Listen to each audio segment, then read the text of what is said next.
Recap. I think I'm good. I like recaps. Recap? Helps me get into the mood again, or into the mode. Alrighty. It's foreplay for you.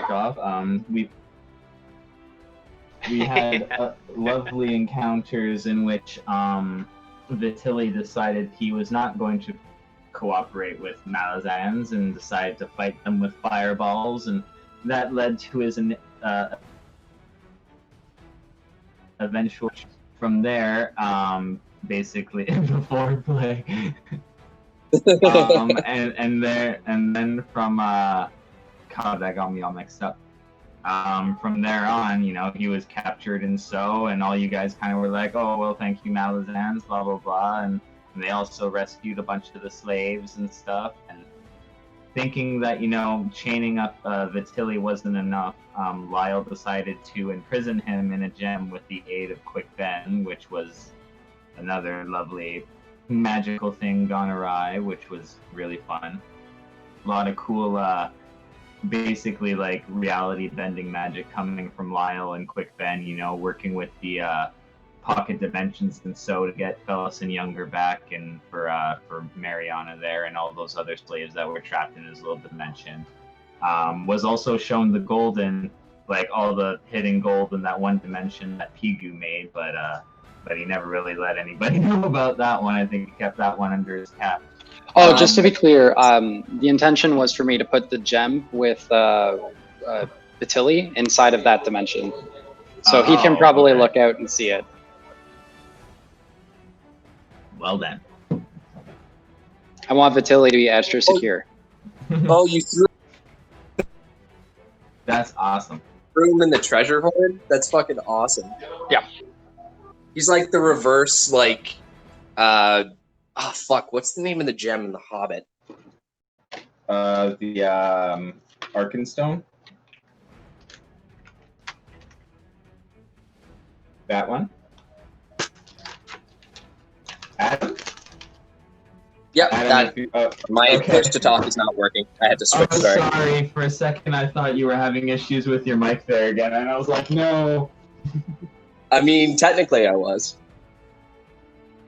It's just the wrong button. Oh. Yeah, and from there, you know, you guys basically rested up and stuff. Kiki's madness, I believe, was cured by Mariana. I'm not sure. I remember her doing some restoration there. He went to sleep, and she tucked him in. The Malazans agreed to take you to shore at Malaz Isle, where they were heading. The adjunct had a meeting with the Empress that you were invited to, in which the Empress basically said, hand over the Wiccans and the Kundro, and these are the people we want.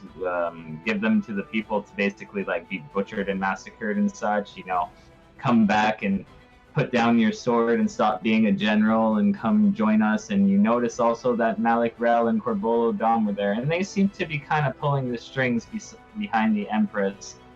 Adjunct basically said, no, fuck that, but in the way of being I gotta go tell my men myself. Obviously, that was not very, that's just not happening with the Empress and Malik Rel and all them being yeah. So they sent assassins after you guys, and as Akiki was trying to run out of the city, you know, kind of got cornered. You guys popped out of the manacle that Lyle had put you guys all in, and you are in current situation of fighting through Malaz City, heading towards the docks, while Claw assassins are closing in on all sides. That's basically. To be fair, though, that is fucking sick imagery. That is sick imagery. Oh no, yeah, it's pretty key. Pretty key. We will get back into the combat. I'm just gonna go. I'm just gonna take a quick bong hoots and stuff like that. So, oh my god, draw vaginas now. No, it's gonna be 5 seconds. But if there's anything you guys would like to discuss between yourselves beforehand, I'm gonna be here. I'm just gonna be muted. But any questions or anything like that, guys? Or...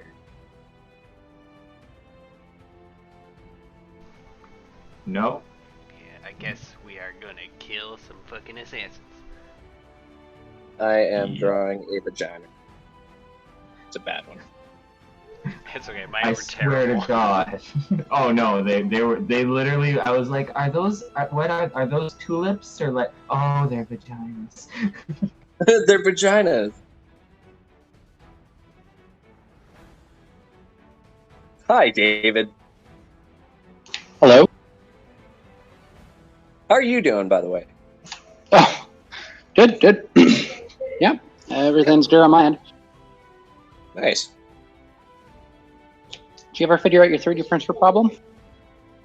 I've to be honest, I haven't really invested much time into it recently.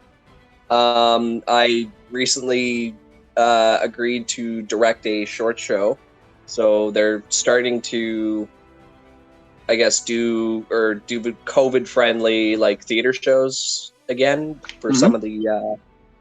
So I'm slowly getting back into that. But yeah, I at least know like I have the videos there that you sent me. I'll have to, when I get a moment there, like a proper moment, I'll have to go through it. But I'm sure it'll be fun. Cool. Yeah. Thank you for that, by the way. No problem. Alright, sorry about that, guys. Alrighty. This boy's gonna go 1, 2.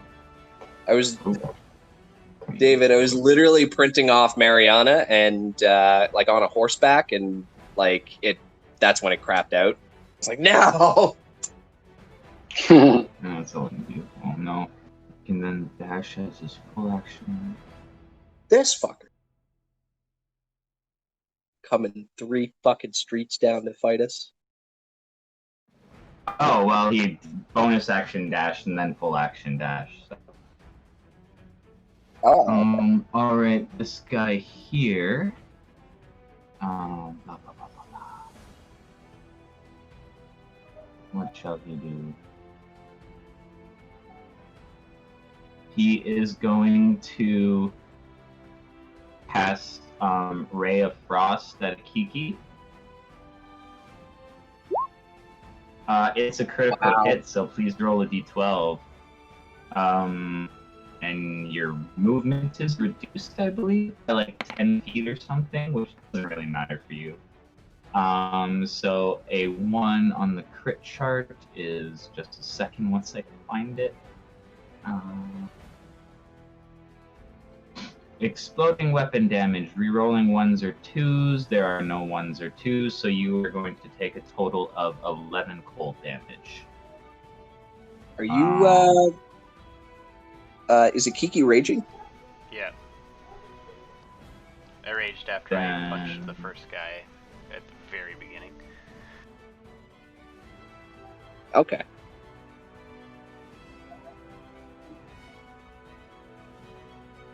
Alrighty. Let's just see here. She can't move diagonally across. She's gonna move here to get flanking advantage, even though he's already stunned, but whatever. Oh. And is going to how many attacks does she have? Oh yeah, that's a full 4. Alright, cool.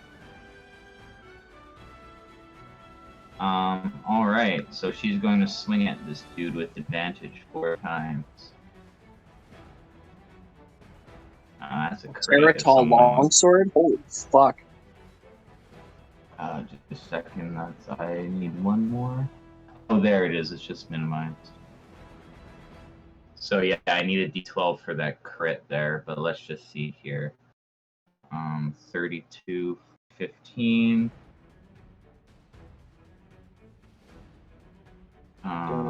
31 for 15. Oh. 4 would be. Oh wow, no, why is that so small? Additional d6. So that's 4. So that's 21, 23. And then 4. 30 plus 14. So this guy's looking all fucked up, but he's still somewhat standing. Oh, Alrighty, that's her turn. Alright, he's going to. 3, 4, 5, 6, 7, 8, 9, 10.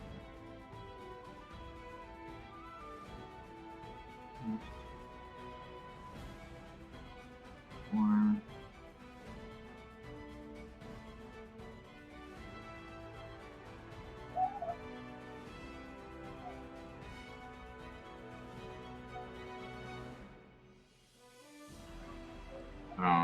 She is going to attack this guy twice.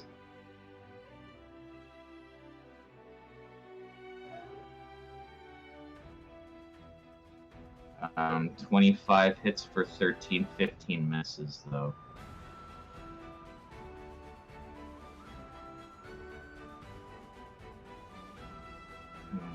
Which guy is this guy?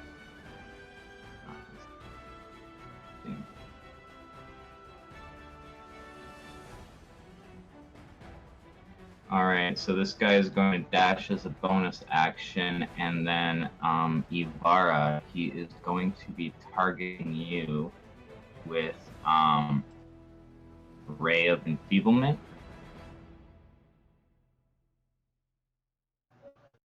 So help me God. She's going to make a ranged spell attack against you. So just a second here. Plus, yeah, it's a plus 10. Oh, never mind, it's a critical failure, so. Eat shit. How that affects this, because it doesn't really do anything. Roll a d12, see what happens.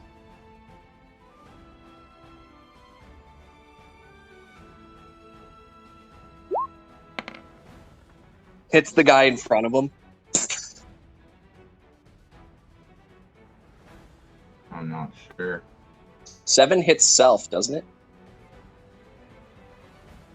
7 double hit self, save or normal damage. So he'll hit self, and yeah, he only does half damage with weapons that do strength now, and stuff. He's whatever. Ivar, it's your turn. He's dazed. All right. He's Pardon? guy's got like a reflective shield, so it just bounces off and hits him in the face.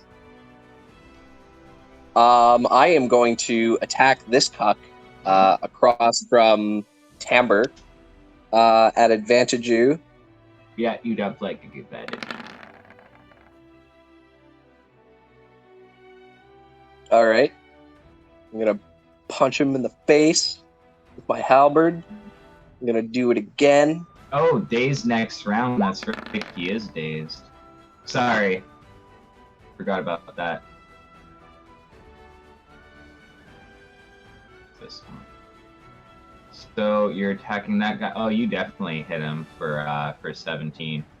You notice that not only are these guys trained assassins, but they're also buff and tall as hell.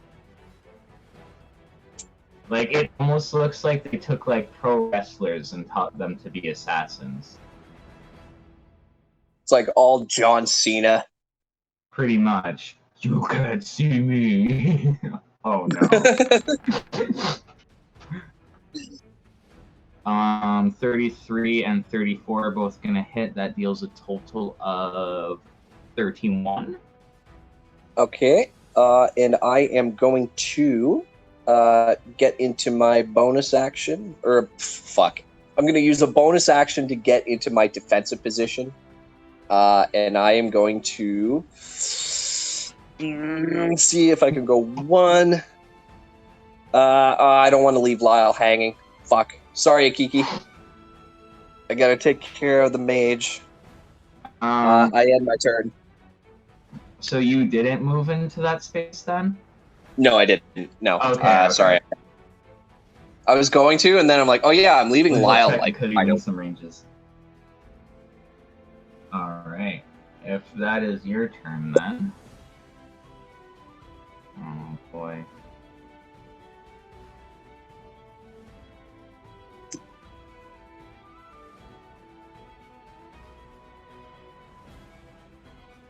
That guy enters your range. As he's dashing around the corner. Oh man, you guys are getting surrounded. 19? Odds or evens? Oh god. Odds.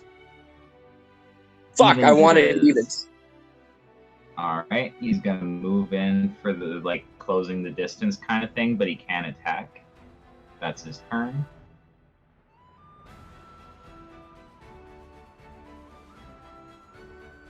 One, two, three, 4, 5, 6, 12. Dashes as a bonus action. And is going to take a going to shoot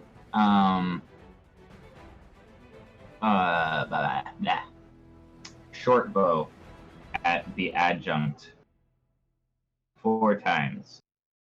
No, not 4 times. Yes.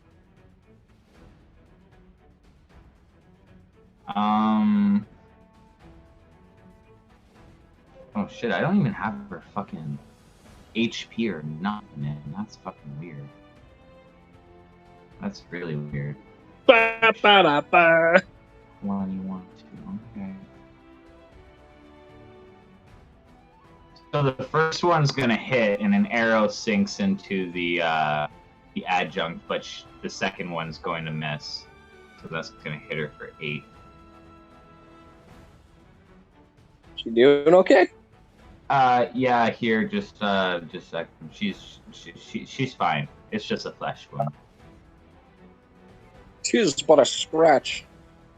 Just but a scratch. Come here, I'll bite your leg off. Yeah. Last time I heard that expression, it wasn't actually that. It was actually pretty bad.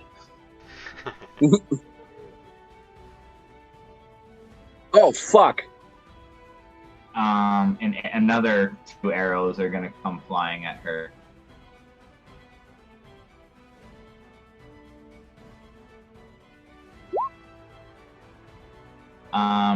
23 is going to hit, 18 is going to miss.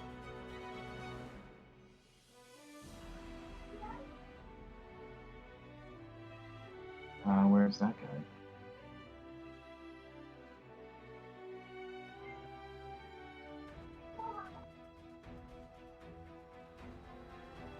That guy's gonna bonus action dash there, and he is going to try to target you with the Ray of Enfeeblement, Yuvara.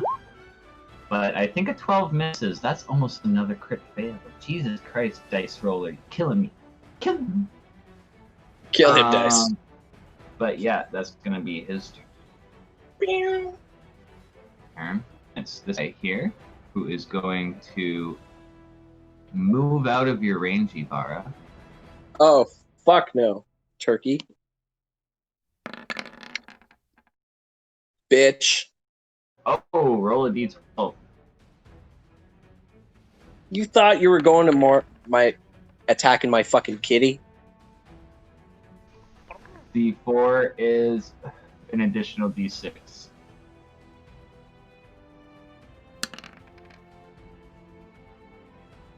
So that's an additional 3 damage as you swing down and slash this guy across the back as he's running towards the Kiki. He is still gonna make it to him though. And once he does so, Akiki, he is going to lunge at you first with a rapier in his one hand and his short sword in his other hand. So 18, I believe, misses as he kind of like lunges forward to kind of like throw you off, and then he closes the distance with his offhand and sinks in for a 6 piercing damage, but since you're raging, it would be 3. Alright, that's going to be this guy up here, who's going to go 1, 2, 3, 4, 5, 6, 7, 9, 10, 12, dashing forward as a bonus action. And he is going to cast Magic Missile but he's actually going to cast it at Lyle. Ooh. Dirty fucker. You coward. And it's going to be at second level, so you are going to take 9, 14, 17 force damage as 4 darts hit into you, Lyle. And then it's your turn. Just Fuck, updating my that guy hit points. particular.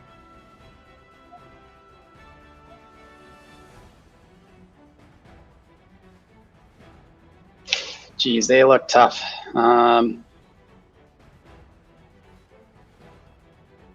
Yeah, you can see that Kalam dude seems visibly frustrated. You kind of hear him under his breath be like, they fucking made a bunch of knees. Which one? This guy right here, who you can see is also quite tall and buff. Okay. I'm going to frantically dig in the pouch for all the materials I traded with Quick Ben. And I'm going to take out a good handful of red ruby dust. And going to cast Force Cage. And I'm going to have it fuck it. pop out here. So, like, as the ruby dust goes out, it like churns into these giant chains, and then they form this writhing mass. You can still see throughout, I guess, but like they cannot move out of it now. Nice. Yeah, they are completely and utterly caged within there. Oh wow, yeah, there is no save, no nothing. They just automatically. Would that mean that they automatically get hit? Because they can't defend themselves. You can't get through the cage either. Oh, we can't? Where is No, like if you were to try to target them with a spell or a melee attack or anything like that, it would not work. It is a cage, which is made of 1/2-inch diameter bars spaced 1/2 inch apart. Oh, then technically they can still target you guys as well. Yeah. They just can't move. Oh, wait a minute. It creating a prison in the circle of box. Blocking any spell cast into or out from the area, That's if you or any matter from passing through it. That's if you do So- it in the box. Yes, and it's not a box. It's in Okay. a cage. So are you doing it? You okay? In that case, yeah, it's free reign for stabbies and shooties. You know what? Never mind. Let's do the. Well, I don't know how you guys feel about it, but looking over the fine print, it does look like it would be more helpful to do a box. Well, let's not metagame I'm good here. with it. Would Lyle think to use a box or a cage? Nah, he doesn't think that. Yeah, he would have done what we said. So we'll just leave it as a cage for now and yell to run Alright. around it. Well, and either way, they still can't move out of the cage, which is still a huge benefit for you guys. So yeah. Lyle, you kind of pull out this dust and throw it into the air, and magically these like magical chains shoot forward into the area, and they all kind of link together, forming this magical cage around these guys. And I'm gonna yell out like, "Everybody, run back, retreat!" And I'm gonna try moving my way back as well. Awesome. All right. As you move there, though, you are definitely going to take an opportunity attack from this Correct. guy. I am gonna attack that guy as for Sentinel All right. if he does take a swing at Lyle. He's going to make his attack first, though, regardless. All right. And it's a critical hit. So Dirty fucker. that also grants sneak attack. So this second here. So that is an additional 46. So let's just see here. You take 22 damage, Lyle, and please roll a d12.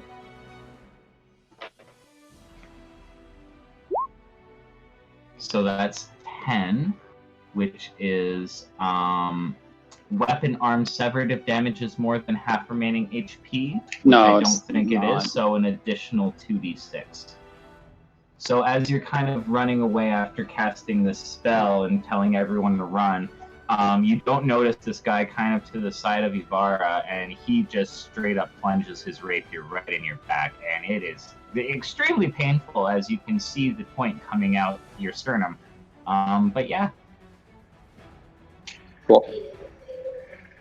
I fucking stick this pig. All right, this guy's gonna go 1, 2, 3, 4, 5. And is Evan, did going- that guy take 14 damage? Oh yes, he will. He will. Sorry about that. Thank you for reminding. There we go. Thank you for reminding me. I completely missed that. This guy runs forward and is going to try and attack the adjunct first with the rapier and then with his short sword on his offhand. That is a critical hit as well, so someone please roll a d12 as these guys are fucking critting like crazy. Oof, brutal. I know, right? Tonight is fucking crit night. Run! The DM's rolling like fire. So 8 would be additional d12, which is also sneak attack damage. So 20 plus, that's 37 on a crit. That's an ow.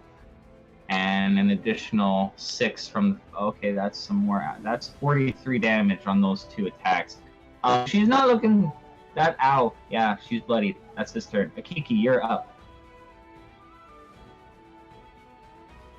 As you see, the adjunct is getting shot with arrows and stabbed, and these assassins appear to be accomplishing their goals. I'm gonna do a backflip kick to this guy's chin and try and stunning strike him. Nice. I'm gonna use my inspiration point. Yeah. This is reckless as well too. Yeah. All the advantages. Oh, that did not roll with advantage. Let me try again. So this guy, yeah, roll again for your advantage, but you're destined to be 20. Goddamn. 4. So 27 instead. But yeah, regardless, you would definitely hit him for the 16 damage as you kind of do like a crazy backflip and kick him in the chin. Yeah. Constitution save See again. teeth flying.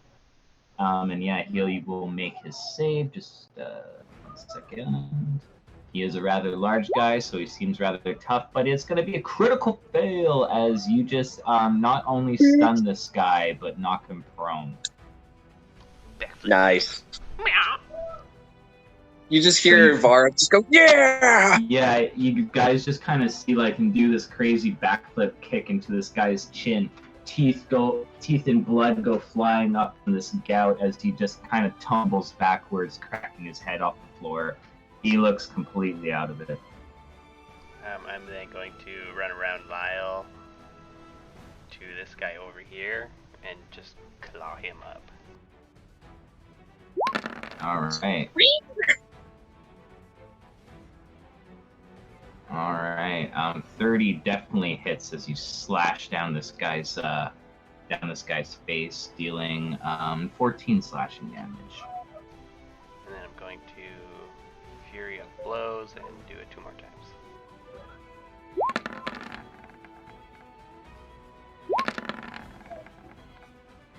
Alright, both those two more attacks, both hit as well, dealing a total of, let's just see here, 32 damage as you just rake your claws all over this guy's face, sending blood and chunks of his face flying, screaming like, ah! I'm gonna bounce back beside Lyle and be like, the way is open. Make a way. Alright. And is that your turn? Yep. Alrighty. Let's just see here.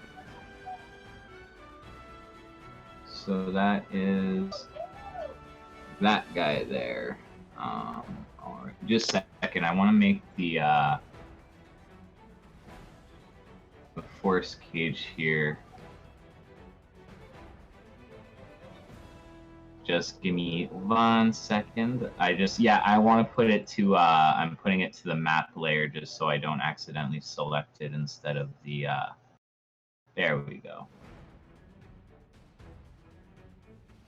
So this guy here, since the cage is open, he's going to take arrow shots at Ivara, but they're going to be at disadvantage.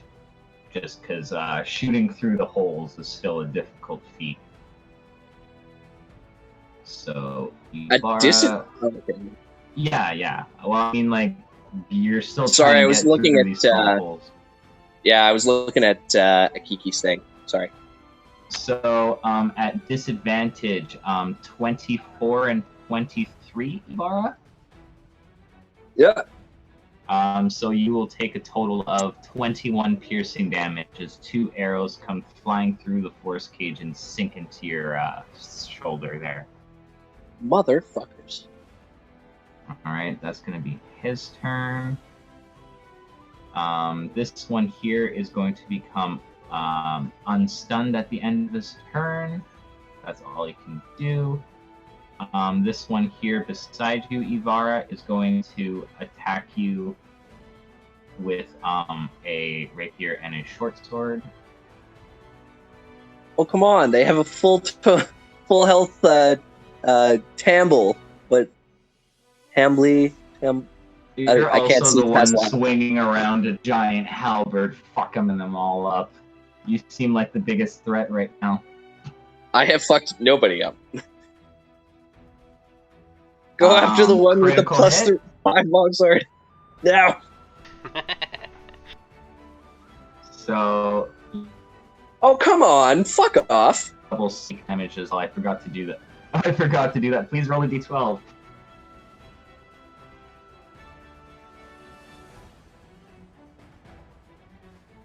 So 8 is an additional d12.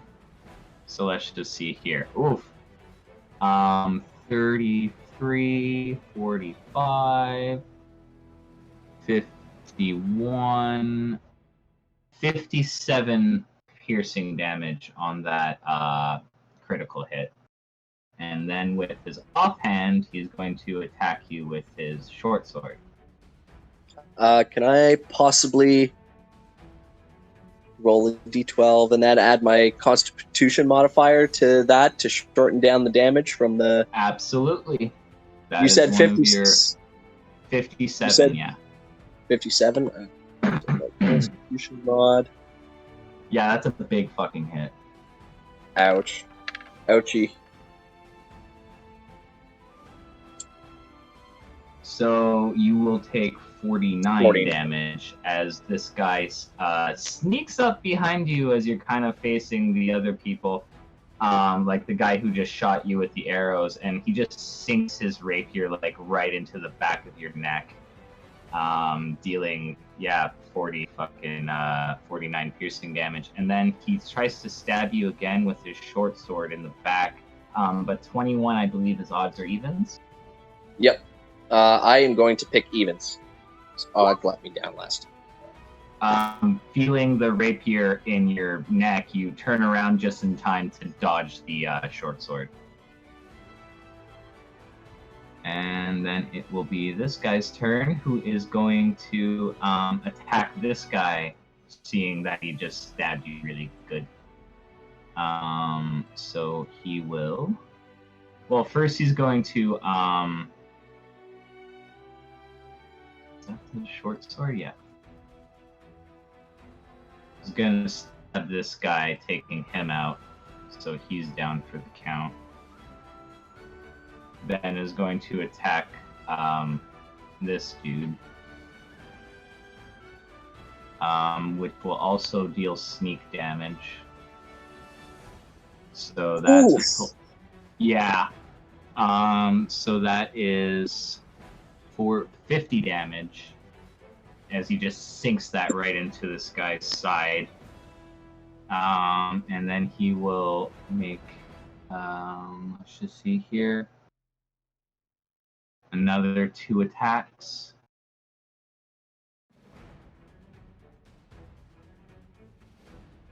And this is with his offhand. And with those last 2 attacks, he is going to kill this guy as well. And kind of like gives you the nod of like, got your back. And then we'll run off towards the adjunct to go help her.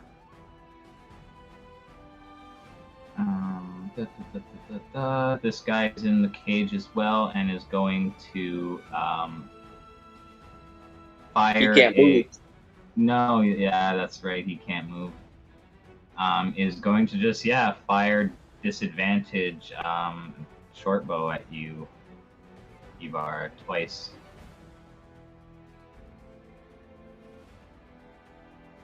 13 and 15 miss. Pink, pink. Which one is that? Oh, it's this one. This guy runs towards Kiki. He has half a face and he's kind of pissed off. 23 for 6 on the main hand attack, and 25 for 10 on the short hand as this guy runs up and tries to just kind of like runs up and just sinks both rapier and short sword into your both one in each shoulder kind of thing as he runs forward. Well, it's only half as effective as he wanted. Yes, it is, because you are just... I'm too much tabaxi for this! Anyways, it is then the adjunct's turn, who is going to attack this dude repeatedly.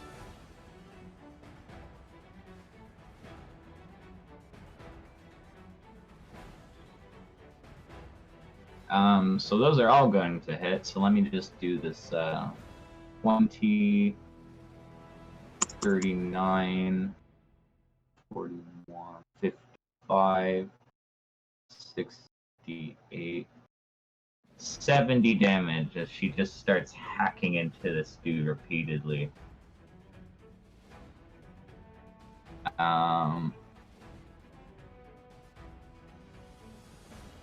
Who's then going to be this dude right here, who can't really do anything, so he's going to go 1, 2, 3, Yeah, take the long way, fucker. 14. Gets about there doing like a double dash. This guy is going to fire short bow, disadvantage at Ibarra as well. Uh, 20 for 9 misses, and that's a critical fail, so please roll a d12.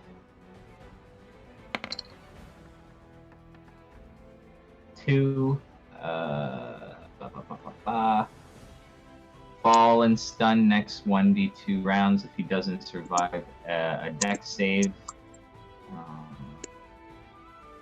He's gonna pass, so he's fine. Then it is going to be Tamber, who is going to run up beside you, Ibarra, and attack this dude twice.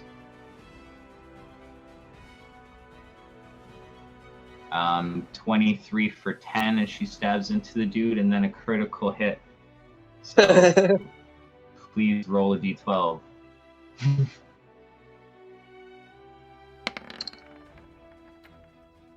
6 is an additional d10. Dealing an additional 3. As she runs up and just slashes at this dude twice beside you, Ibarra. This dude becomes unstunned at the end of his turn. And that's Ibarra's turn. Alright. I'm gonna turn around, hit this one guy. Or try to.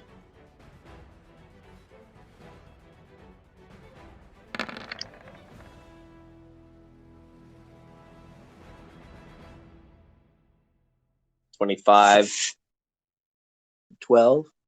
I take it that hits. Yeah, you're hitting this guy? Yep. Yeah, that hits, yeah. Alright. I'm gonna turn to Tamber. I'm like, you got this. And I I'm going to go 5, 10, 15. I'm going to go right here. And I'm going to turn down to this motherfucker. And I'm going to attack him at advantage U.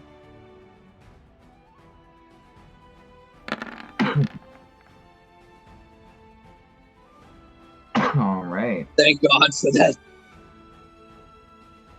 The guy on the ground, right? Yeah, the guy on the ground. All right, you hit him for a good 12. Right. Attack him again. Sorry. 22 for 16.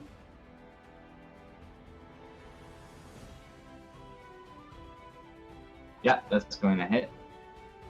All right. As you're just And I am going beating to... this dude on the ground. Yep. I am going to action surge and do it all over again. Oh man, I got a little excited as you said that. Oh, that looks like a crit. Oh, that looks like a crit. Oh, that looks like a crit. Oh, please roll a d12. Oh my god. Alright, so a 5 is an additional d8, so please roll another d8. So that already deals 22. So you're gonna deal 26 as you just really smash down into this guy. Like, you sever some figures off his hand as he tries to block the blow. All right. Sweet. I'm going to turn around and use my last 2 attacks on this fucker. That looks like another crit. That is another crit. So that's 27 already. Roll a d12. It's the night of the living crits. Yeah, tonight's fucking... Weapon arm severed if damage is more than half HP. Otherwise, let me just see this. Ah, nah. So he's gonna take an additional 2d6 from you, as you just like land. Basically, you're gonna like slam down at the dude on the ground and then spin around and sink your halberd right into the other guy's shoulder. So he takes another 4 damage there. Hold on. I'm just looking for something. Oh, wait. Hold on. Wait. Hold on.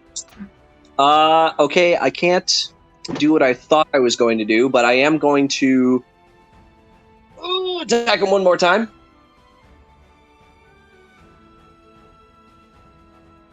Come on, motherfucker. Oh my god. Wow. That is... Hold on. Look at that. 3 fucking crits in a row. That's disgusting. Adam, I have just arrived. Like, that is amazing. So that's already 12. 11. Alright, that's a good one. Head severed if more than half defender 3d6. So that's 12. Roll another 3d6. Exploding damage. Boom. Reroll those 2s and add them, and the 6. Reroll another 3d6. Reroll that 2 and that 6.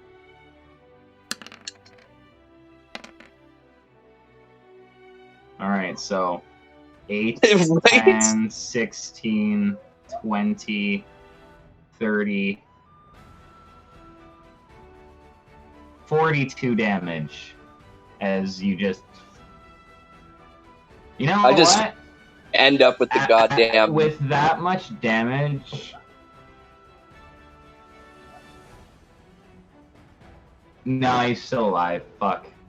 That's a big fucking hit, though. I am not done, though.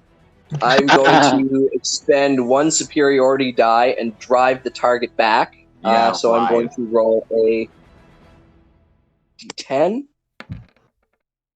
Oh, shit. 10 health, an additional 10 damage. And how do he's you got to want to make do this? That's just enough. So I go from, like, beating the guy on the ground, just... And then I turn around, turn around. That's fucking epic. Fucking clip this guy across the chest with the top of my dragonbone halberd. Like, you know, the pointed, like, spear end of the halberd or whatever that comes before the axe. I like slice across his chest, and I turn the halberd around and I like plunge it right into his chest, like the actual axe part. Like I flip it over my head, and boom, plant it right into his chest, and then I walk up and I like pick him right off of my halberd and just send him flying back. Wow. He literally had 9 HP left. That's insane that you rolled a 10. Like that was. Did I waste a superiority die? I guess so, eh? If I had to deal that damage. In my opinion, no, because fucking cool. But I guess in all fairness, yeah. I don't know. I turn is that to your turn though, or that I am going to move here, oh, okay. and I'm gonna end my turn. I'm gonna use my bonus action to get back into my defensive position, and I turn to Kiki and Lyle and be like, we may as well take the advantage while we can. Hopefully the rest follow our lead. My jaw's just on the floor. All right. See it. This guy here is But I going have my to turn. attack Amber twice. First with his rapier, then with his short sword. The 17 is gonna miss, kind of like stabs at her, and she blocks the rapier with her sword, leaving her open though for that short sword to come in with the 11, stabbing her in the gut. This guy here is gonna go right here and is going to shoot a magic missile at the 2nd level at Ivara.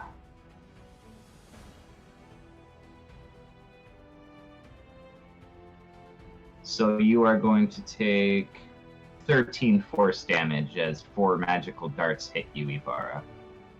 Okay. Who's this motherfucker? It was this guy right here. Oh, he's so fucked.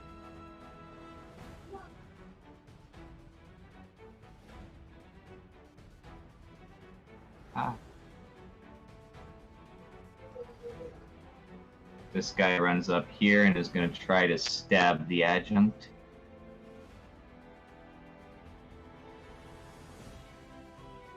That's going to miss. That is going to miss as well. She's parrying his attacks with her own sword. This guy here is going to try to shoot at Lyle with a short bow, but at disadvantage.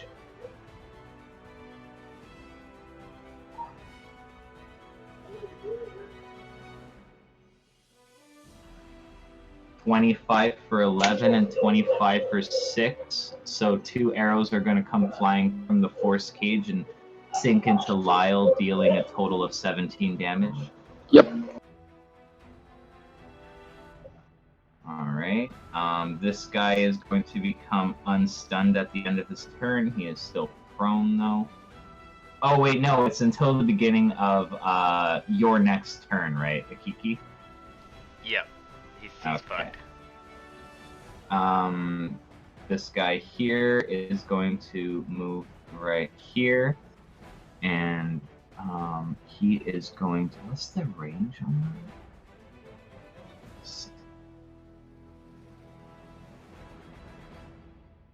that? Ivara and Lyle, you are getting targeted with a acid flash.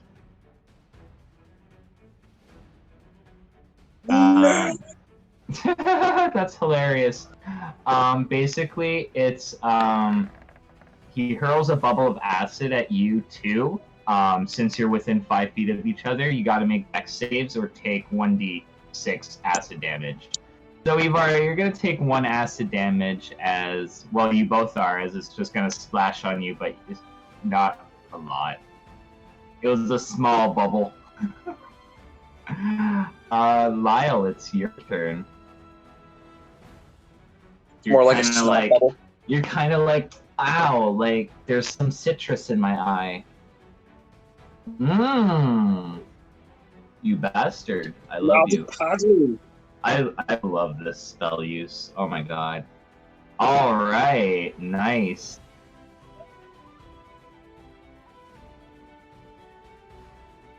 Alright, they gotta make wisdom saves, so 1, 2, 3, 4. Although it technically goes up to the second line there. Goes up to where? It's 30 feet cube, right? Yeah. So, Okay, so it goes up to there. Okay. So wisdom saves. 1. That's Boo. a success, so he's good. That's a fail. Yep. So I'm just gonna see who's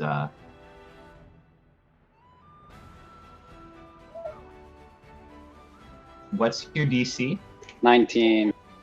So that's a success. And that's a fail. So 2 of them see through your illusion, but the other 2 don't. And of course, I will yell out, "Everybody, run, retreat!" And I'm gonna move myself. Docks!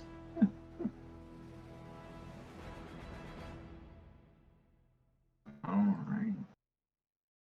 This guy is going to attack Kalan.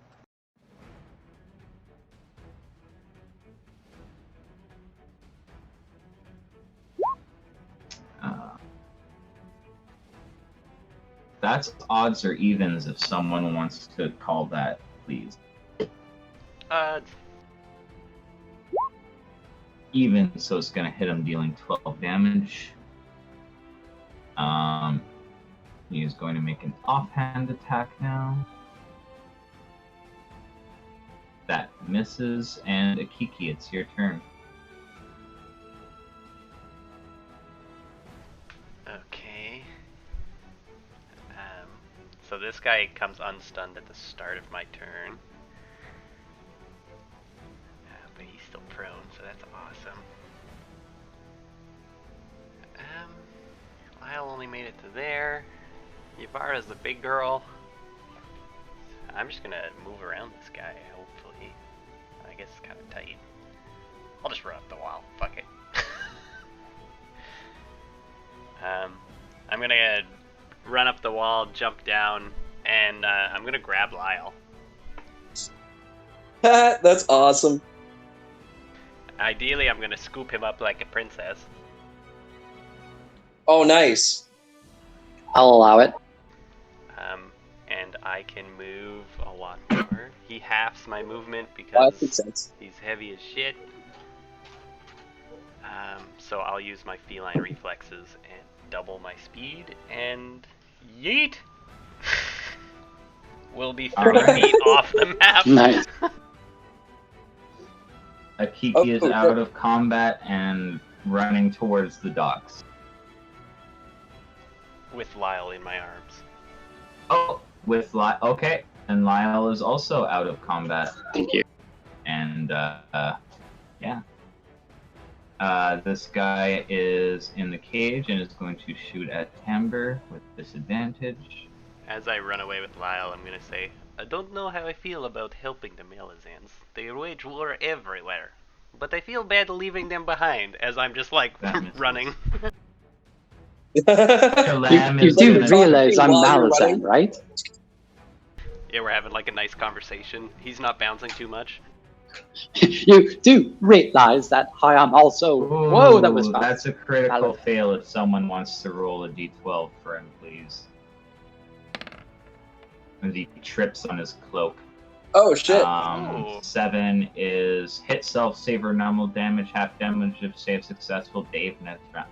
Okay, so he's gonna have to make a dex save. 29. So he is going to take half damage, but he is dazed, so that sucks. So he's gonna take 6 as he trips on his cloak and cuts himself on his Catarol short sword, and he is currently dazed for a round.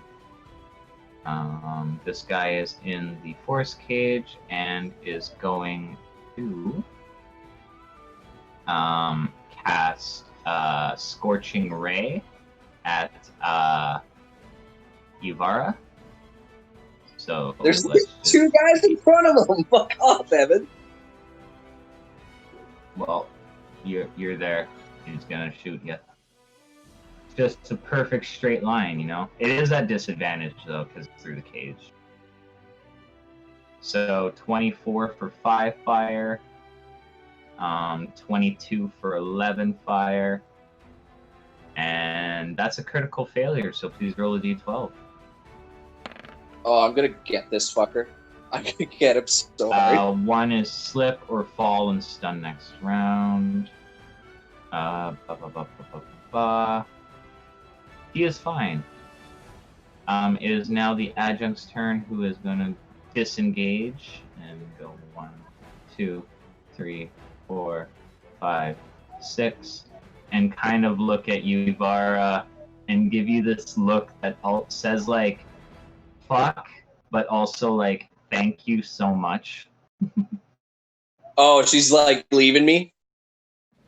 Like, please believe in me right now, yeah. Like, I'm not trying to lead you astray, but she's conveying this with a look.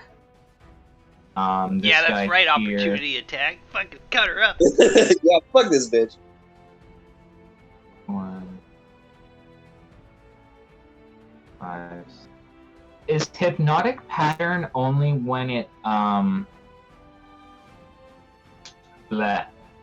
only when it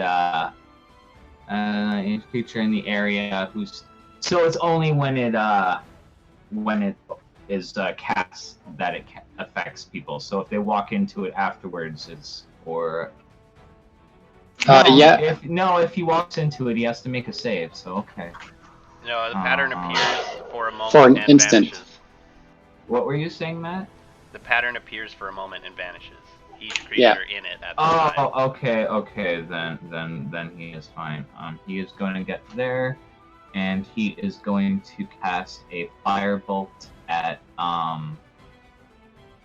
Kalam, who is stunned, so it's going to be at advantage.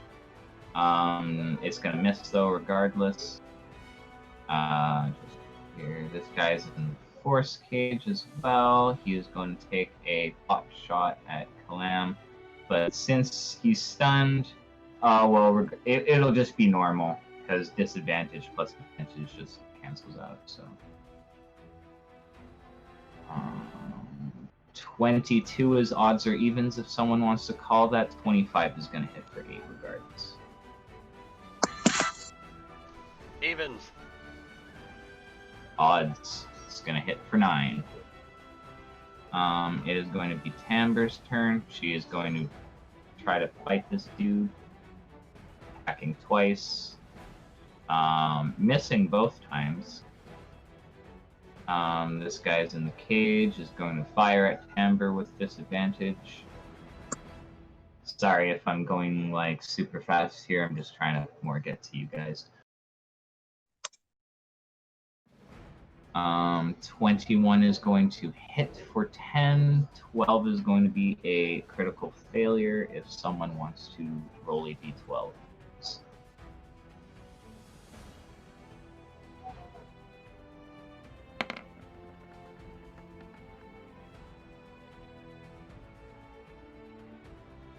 So 6 is going to be weapon breaks if he fails his dex save. So let's just see here. 15 is a pass, he's fine. Ivar, it's your turn. Alright. I am going to move up 5, 10, 15, 20. And I am going to cast Cone of Cold. And that's going to be at 7th level, so I'm not quite... Would that be like 9d8 or 10d8? I'm not quite sure. At which level? At 7th level, Cone of Cold? That would be 10d8. 10d8? Okay. Yeah. So I'm going to...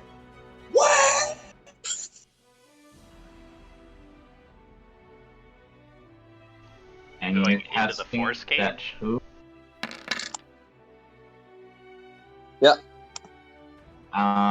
It will not affect people in the force cage. Oh wait, Will it no, not?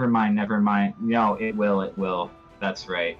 So they all need to be making dex saves. So let me just see here. 1, 2, 3, 4, 5, 6. We will start from the back and go forward. Just a second, I need to find my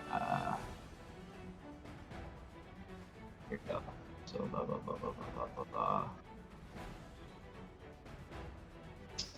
Fucking thing won't get any smaller. Oh, I thought that would put the description. It did not. Okay, let me just see here. Alright. It's a Constitution save. Not Yeah, it's a dex. con save, sorry, not dex. So let's just see here. DC is 19. Odds or evens? I don't know what her Odds. DC is. Is that for my con save?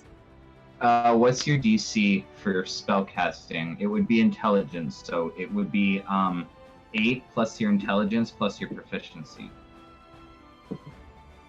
16. Alright.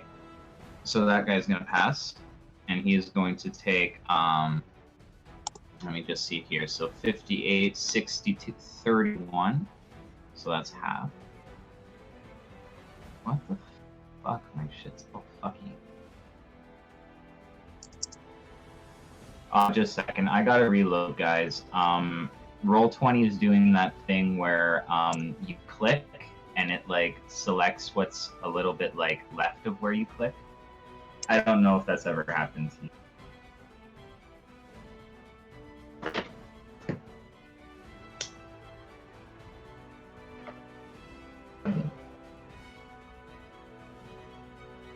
And yeah, I've been trying to like describe combat a little more because I feel, you know, without it, combat can get kind of boring. So what I'd like to see from you guys, if you feel comfortable doing it, is describing your attacks and such. And Okay. Backflip kickaroo. well, exactly. Like I want you Sure. guys to feel more involved in combat instead of it just being dice rolls, because obviously Alright. having you guys invested is what I want.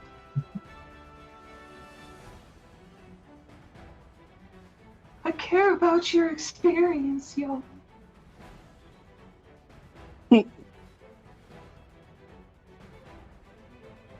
Speaking of, I will be divvying out experience after this encounter.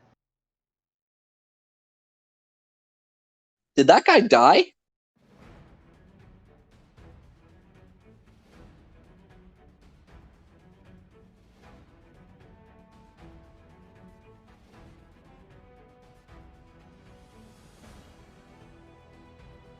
What guy? Did the guy at the very back? You said starting from the back going forward. Like, did he die? Because No. I guess there was 5. Okay. Or did they all I'm save? still loading it. Oh, okay. no. Oh, that's right. No, Sorry. My apologies. I moved him in. Yeah, just give me a second. Let me load in here. Gotcha. Sorry. Just give me a minute. Hold on. Wait. Hold on. Hold on. Hold on. Story of my life. Oh, come on. Roll20's being a bitch. Just let me into the game, you fucker. Christ. It just Slow down, froze let it on me. load. Slow down, let it load. No, I know what the problem is. I have other shit open that I need to close. Yeah, I had like YouTube shit open and like Netflix. I need to close all that. There we go. God, Evan, how much porn do you have on your fucking laptop right now? Dude, you don't even want to know. It's like what I call a pornado. Have you ever heard of the movie Sharknado? Imagine that, but with porn. Gotcha. Living the single life, bro. Yeah.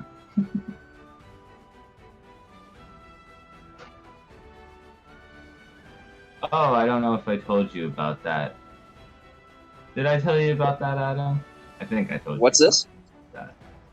Oh, IB Living's the singles life and stuff. I don't know if I Yeah, told you guys about that. yeah, well, I know from the last update. I guess. Sorry, what was the? I forget her name, but I know you Caitlin. guys had split up.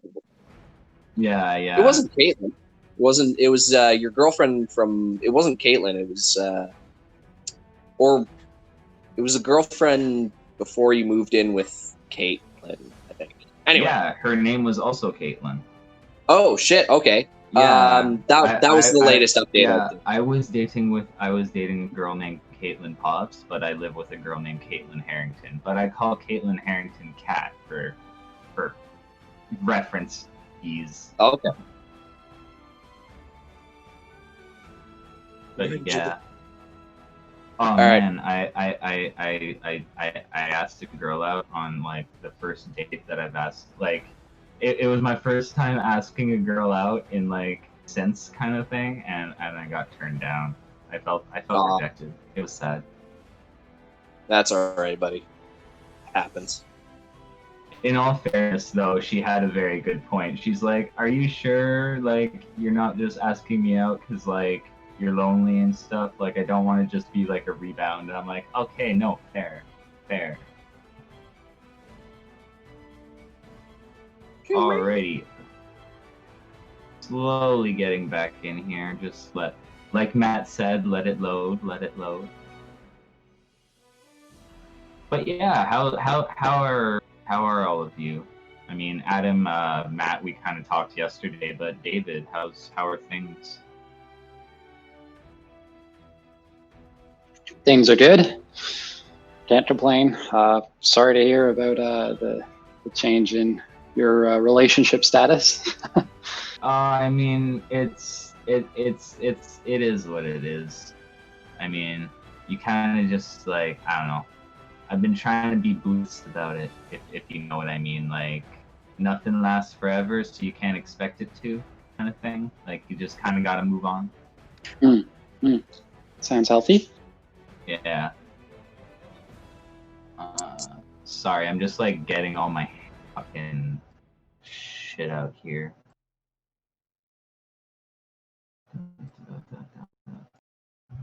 Okay, got him, got her, got them, got that. Alright, I think I'm good. So let's just see here. So that's a pass. And that guy's going to take 31 it was, because 62, yeah.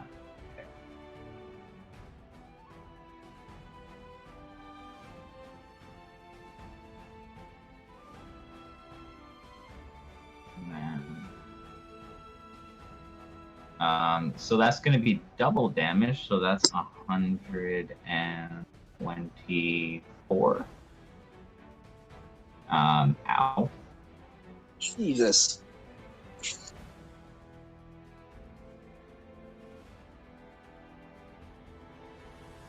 $86? She did 43 damage. Doubling that would be 86. No, she did 62, because it was 48 plus 14. Oh. Yeah. She did a 10th level. The 48 was the 88, and the... No, that was my roll. I put it there so it would put Oh, fuck. Yeah, I rolled a 43. Oh my god, okay. I tried to done put the fucked up. description in there because you said dex save and it's con, but it didn't put the. Oh, bad. I'm sorry. Minus 21. Sorry. It's okay. I just shouldn't have done what I did. So minus 86. Still 86. Ow.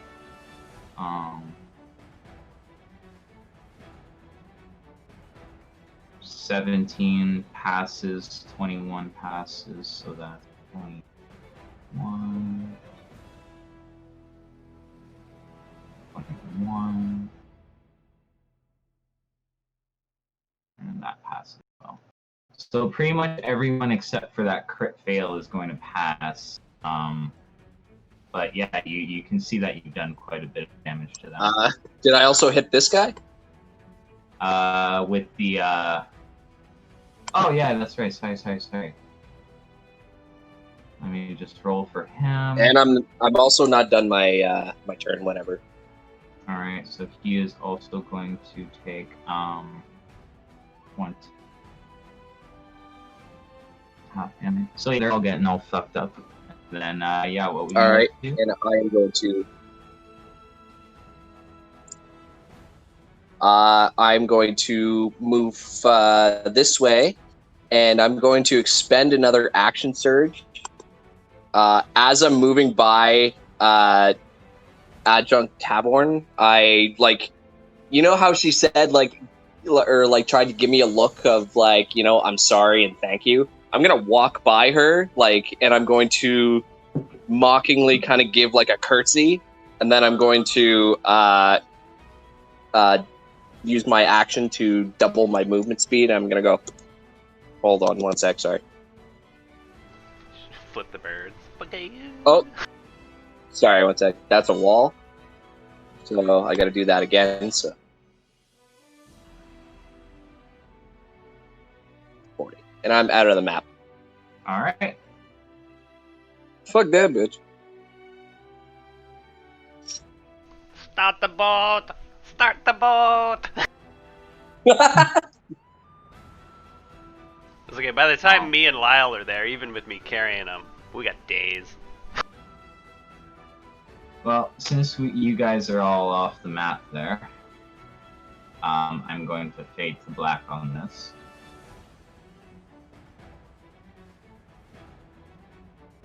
Just a second. Can we get to the boat and convince the sailors to start sailing? Or beat them into submission?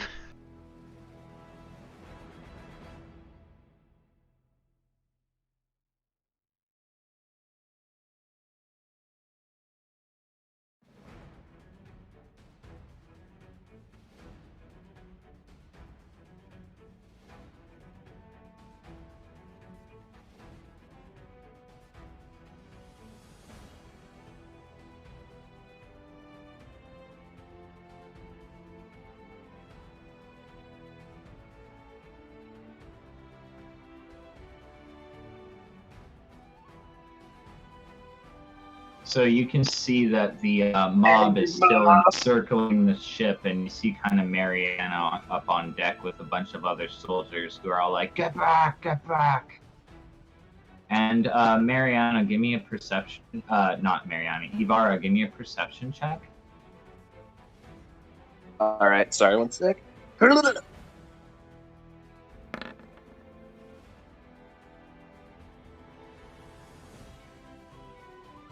All right, cool. You are going to see Tamber, Kalam, and the Adjunct Tavor slowly running around the corner. Tamber herself, though, looks mortally wounded.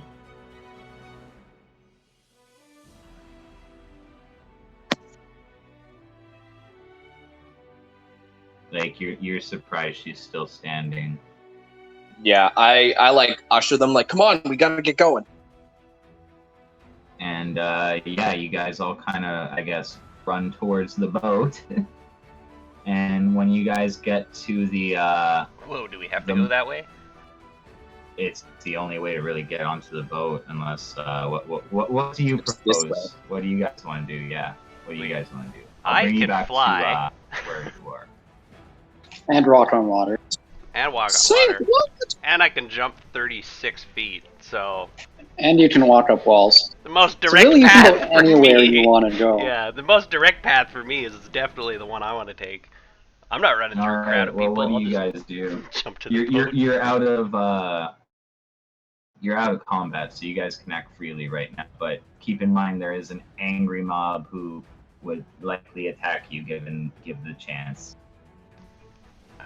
Well, They have not noticed you yet, though. They're all focused on the boat. if Lyle stays in my arms, I do. hook this turn, running the most direct path towards the boat that I can. All right. And I go, do you have any tricks to make us poof? To make I us follow poof? them. What, you mean you don't want to carry me the whole way? You want me to do the rest of the work? So What is good of having leg if you're not going to use it? you make decisions quick, or I fly.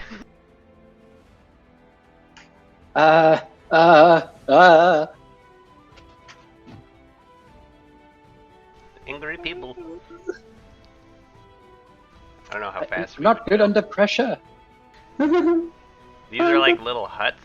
What's the green stuff? Yeah. The green stuff? What green stuff? I think that's water. That's water. Oh, water.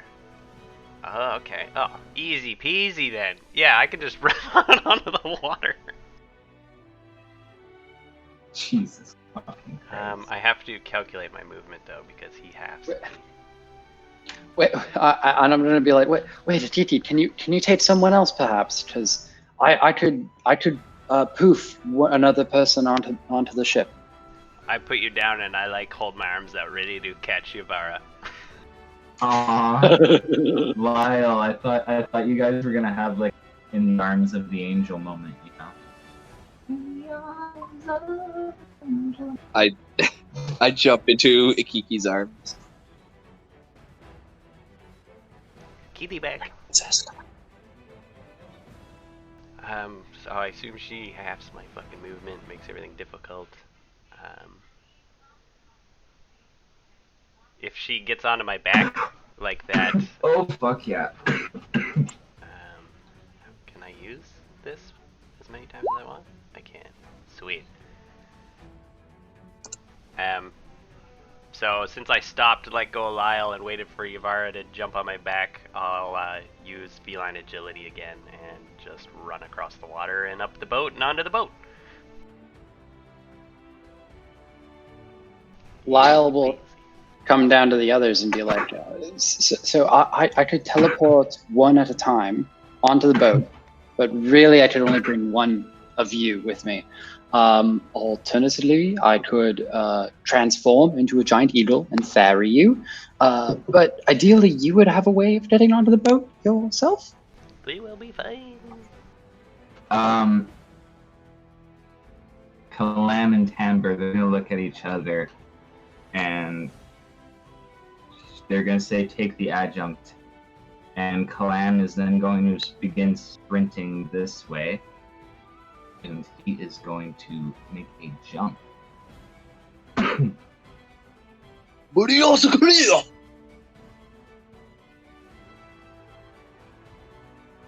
We go running.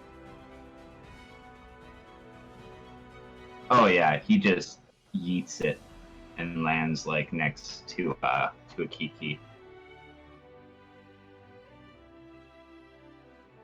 But yeah, Tamber is gonna kind of like push the adjunct forward and kind of like look back as assassins begin coming out over here. Yeah. Oh, all right.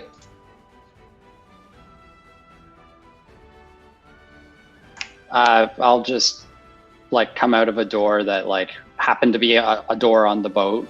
So it would just look like we came out from under the boat.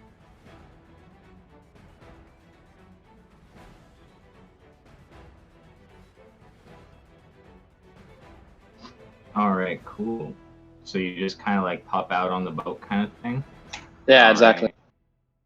Once the adjunct gets on, all the soldiers kind of like rush back onto the ship and pull away the gangplank, and you hear like some men being like, "Cast off!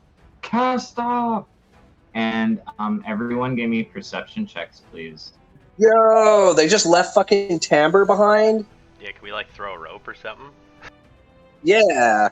Let's save her. Fuck that shit. All right. What do you guys do? Because yeah, you do see her being like left behind. Then these Do I have assassins are 12 running seconds? out. I would say no. Like, if you guys want to do anything, we'll roll initiative. Yeah. Yeah, we should probably. But keep roll in it. mind, she's like really already like one hit will probably kill her. Does she move at all? Or from where knock she's her standing? unconscious. Pardon? Does she move at all from where she's standing? Because we were all there. Yeah, she'll be running, yeah. But you guys will be moving after her as well.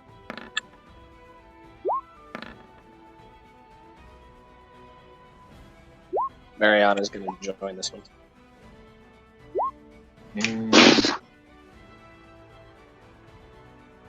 So that was Tambra's roll. Got a nice little crit there. That's good. That's always good. Then let's do that.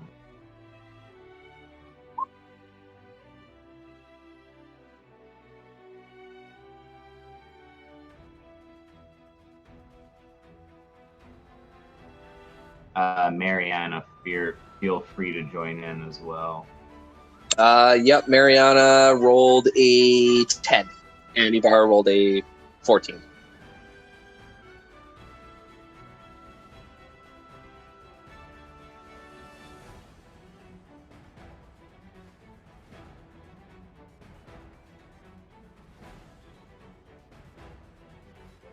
Vitili? Why is Vitili there?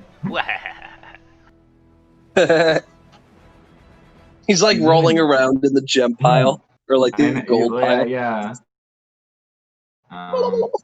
Alright, that's weird. He can't do anything if you want to delete him. I just was playing around. Okay.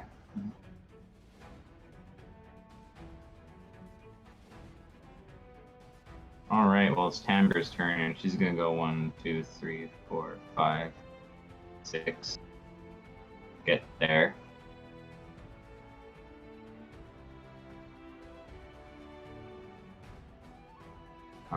Papa.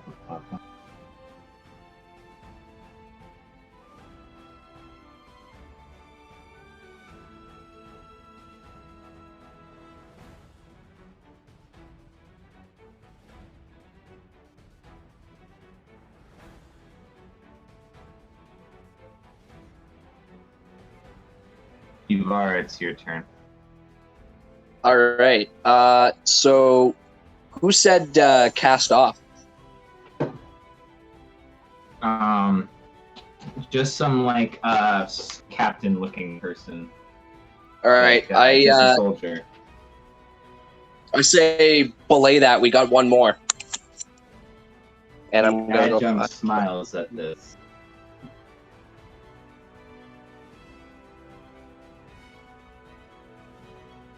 I'm gonna double my movement speed and go.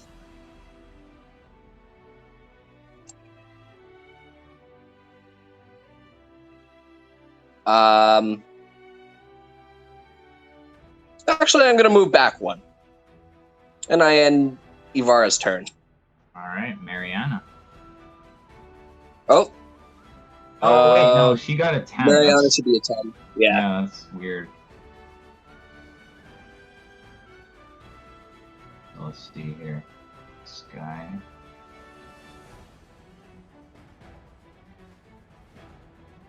I didn't mean to do that. Fuck the peasants.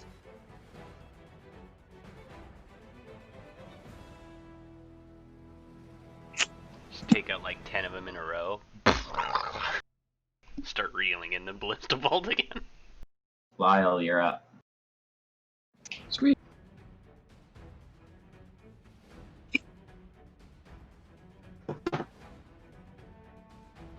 How far away am I from her?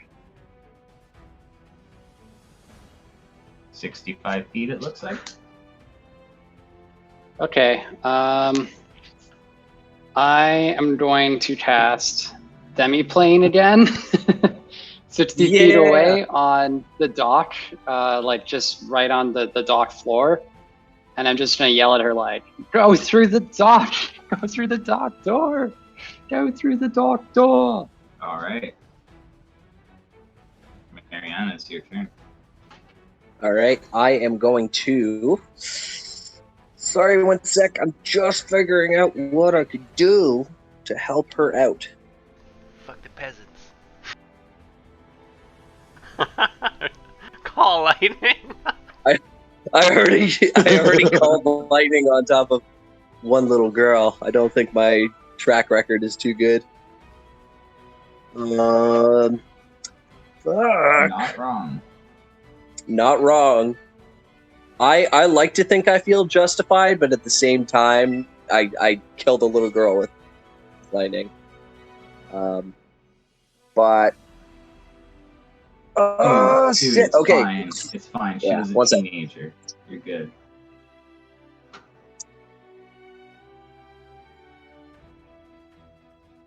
All right, just double my movement speed, and Mariana's gonna be like, "What's going on over here?" All right. If that would be your turn, it would be Kiki who can explain. Fire the missiles! Fire the missiles! I'm gonna back up 5 feet.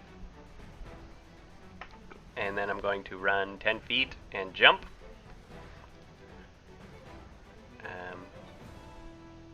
And I can jump 36 feet if I bonus action dash, which I'm going to do. So I just hop onto this hut. I'm going to hop off the hut. Ideally, I'm going to grab her and throw her into this fucking thing. If she resists or not is her choice.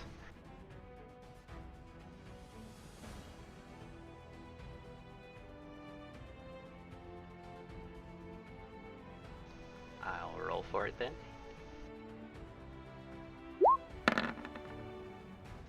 It's not good. I'm not raging. It would be 13.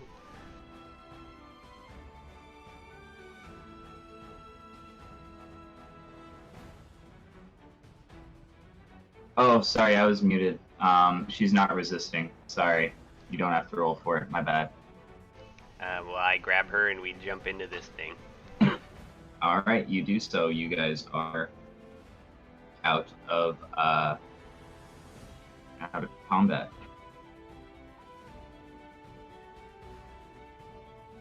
Then it would be this guy here is going to go 1, 2, 3, 4, 5, 6.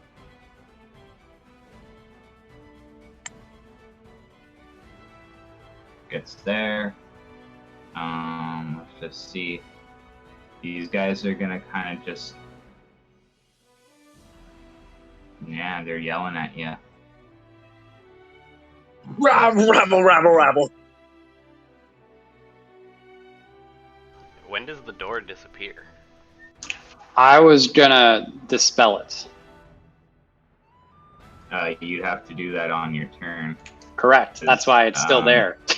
Because, yeah, this guy's gonna jump through the door right after you guys. And he's gonna jump in there. And is with a Kiki. Ah! Oh my god, so many of them.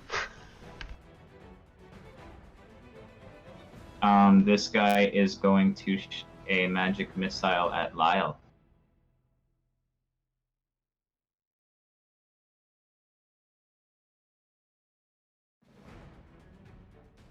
Second level, dealing 13 force damage. And please make a constitution check. Oh, never mind, it's not concentration. Okay. Then it's Ivar's turn. Do I see the I don't see it on my map currently, but do I see a Kiki Nope. like pop? Oh, No, you would just see like a door that was left open and 3 people jumped into it. all right. I am going to move. This is a ballista, correct? Yeah. Okay. Can I see this guy over here? Yeah. Technically, there's a house right here. So, It's just a little one. Can I see this one? You He's can see here. that one. I want to shoot that one. Yeah, it would take an action to load and aim and an action to shoot, though. Fucking load it and let Mariana shoot it. Yeah, I load the ballista, All right. and she's gonna shout. Ivara's gonna shout back. Get ready to cast off. And I end her turn.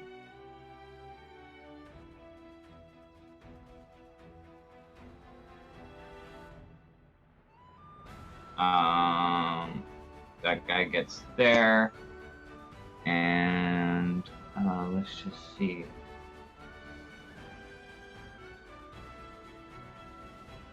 Yeah, no, he can't really do anything. This guy's going to go 1, 2, 3, 4, 5, 6, 7, 8, 9, 10, 11, 12, and is going to see Ivara loading that thingy and is going to shoot at her with a scorching ray. I'm getting real tired of these fucking assassins, bruh. They all miss though. And then it's Lyle's turn. I dispel the door.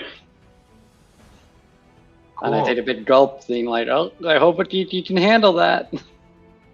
And then I'm gonna yell out for Quit Ben. Quit Ben. Where's Quit Ben? And at this point, the boat begins moving slightly. Mariana, it's your turn. Where's Quit All right. Ben? Below deck, damn you. I'm Oh, going God. to move up to Lyle, and I am going to cast heal on him.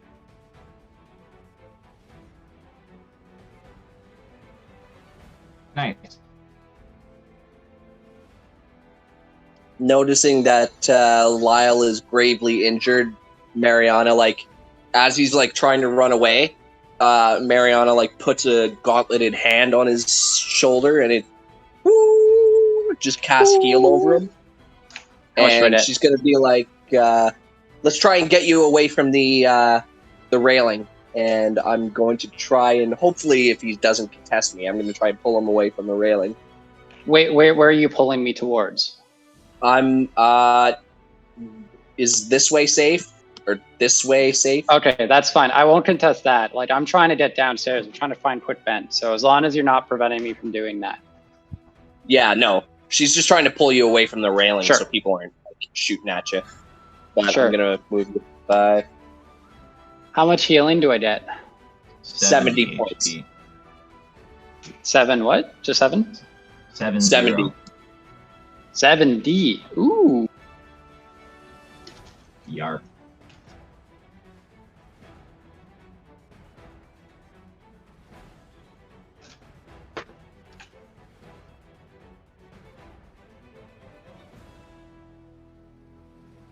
But that I am my turn there. Yeah. Sorry. Did you move me too? Yeah. I tried. Well, I tried to pull you this way. Yeah. Okay. Alrighty. After Mariana's turn, it's going to be a Kiki, and there is an assassin right in front of you. Gah! Is the door still Yeah. open? No, it is No. closed and disappeared. You are left alone in this square brick room that seems completely wrong and out of place, and it is you, a wounded Timbre, and a assassin that looks slightly wounded from the previous encounters. Is there any light in this place? I would say yes. I thought it was Like, a it's realm of just- shadow, isn't it? Is it a realm of shadow? I'm not sure. What does it look like, Lyle? You describe it. Is there lighting or? I always envisioned it as having like dim lighting, Well, then it's dim light. eerie lit, So- because like there's no sconces or anything yet. Somehow you So, can see. so no disadvantage for sights or anything like that. It's technically lit. Alright. Well, I'm just going to unload on this guy. I'm going to rage and recklessly attack him.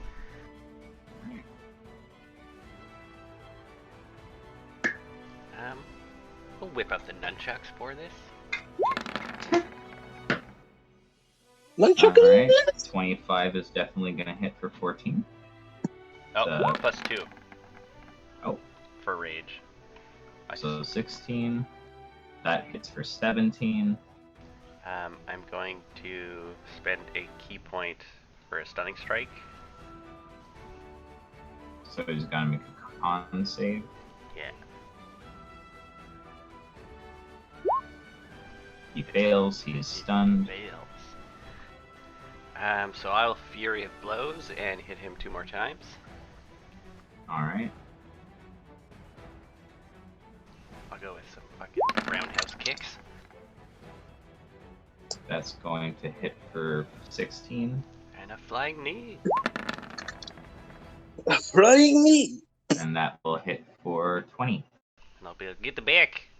No. 18. The rage is included in that one. So that's your turn? Yeah, I try to put myself between whoever this woman is and the assassin. Alright. This guy goes 1, 2, 3, 4, 12. Gets there and is going to shoot his bow at that Kalam dude.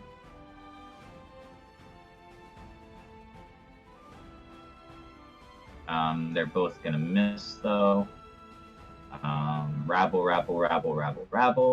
is going to be Tamber's turn, who's going to attack, run up and attack the assassin as well, 2 times at advantage because he's stunned. 26 for 10 hits and 22 for 7 hits. So that's a total of 29. The guy is looking extremely wounded. He is going to action surge and attack him again. 19 is odds or evens, and that's a critical hit, so someone roll a d12 for that one. And I also need odds or evens for the first one.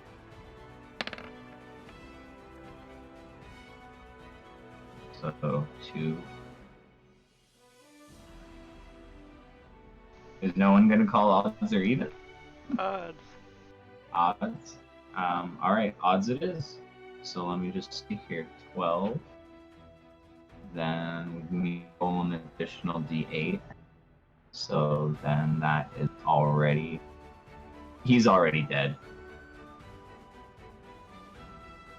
So she just runs up and stabs him 4 times, repeatedly, very angrily.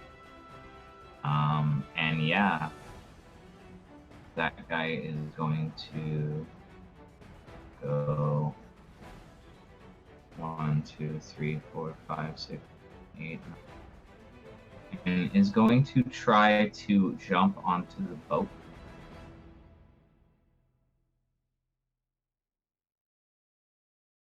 It's like a good at least 15 feet from the fucking, or 20 feet from the dock. He is going to land on the railing with 32. Ibarra, it's your turn. As much as I'd like to fucking... I'm gonna go... I really... Ibarra struggles with, I really want to fire the ballista, but there's a guy on the side, so I'm going to go 5, 10, 15, and I'm going to use my Dragonbone Halberd, and I'm going to try and hit him. And I am going to also use a superiority die to fucking knock him off the dock, or off the railing.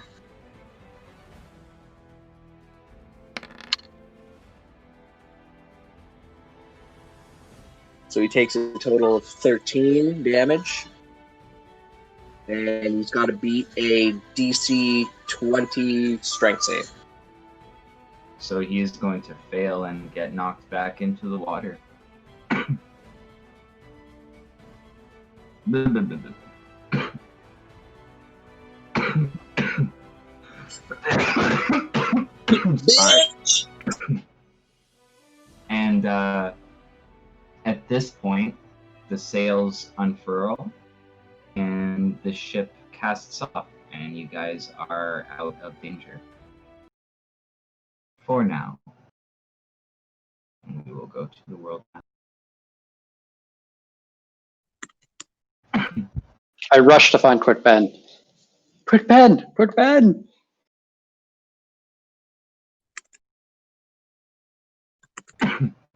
Just a second. I'll get an actual map set up for you guys. Just give me a little bit here.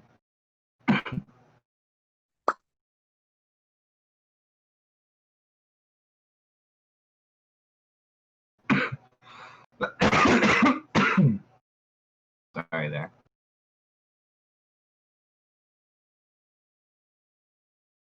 All right.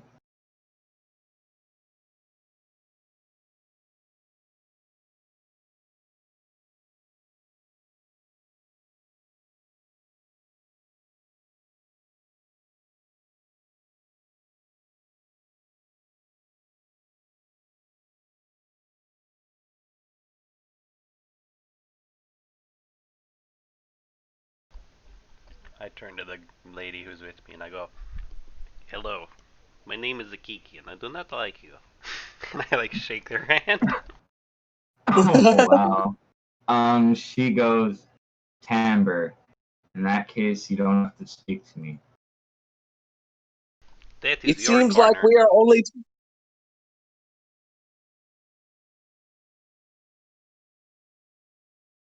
What did you say, Kiki? I said, that is your corner. All right, that's your corner. And she moves the body to the middle of the room and she says, "Don't cross it."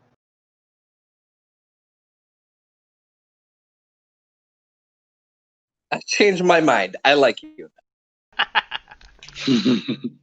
No, just kidding. You are racist. What? I am not. Not you. How did you see a TT saying, "You are racist"? I am not. I sit right on the body and put one paw just on her side. I just stare at her in the dim light. Eyes shining. Yeah, great big pupils. Quick Ben, Quick Um, Ben, I did the trick again. Can you open the door to the demi-plane?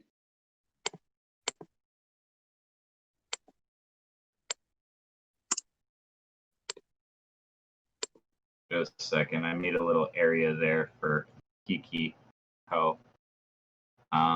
And yeah, Quick Ben will walk up to you and be like, "Wait, you did what? Sorry, we're casting off. Things are getting a little fucky here. Yeah, We kinda yes, have yes. to I tend to realize be-" things are getting fucky. It's a life or death situation. I cost demi-plane. Someone went into it as well as an assassin. We really need to open it as soon as possible in case the assassin is still there. All right. Well, he asks you to describe the demi-plane, I do. and he opens it up, and the door opens up, and Timbre comes rushing out, very wounded. And Akiki, what do you do? I like poke my head out and look either way. You see a ship full of Malazans, Lyle, Mariana, Ibarra. And I hear water and wind. Yes. I look hesitantly like I don't want to leave. You need to Ibarra leave. is going to come over to Akiki, and she's like, "Come on, buddy, let's get you a drink. You earned it." And she's gonna walk him this way. Kind of as like a little safe space for Akiki, right next to Ibarra. And I'm gonna be like, "Excuse me, bitch," and I move down the lower deck. I'll follow, and I'll be like, "Look at what I found. It is little Vitili."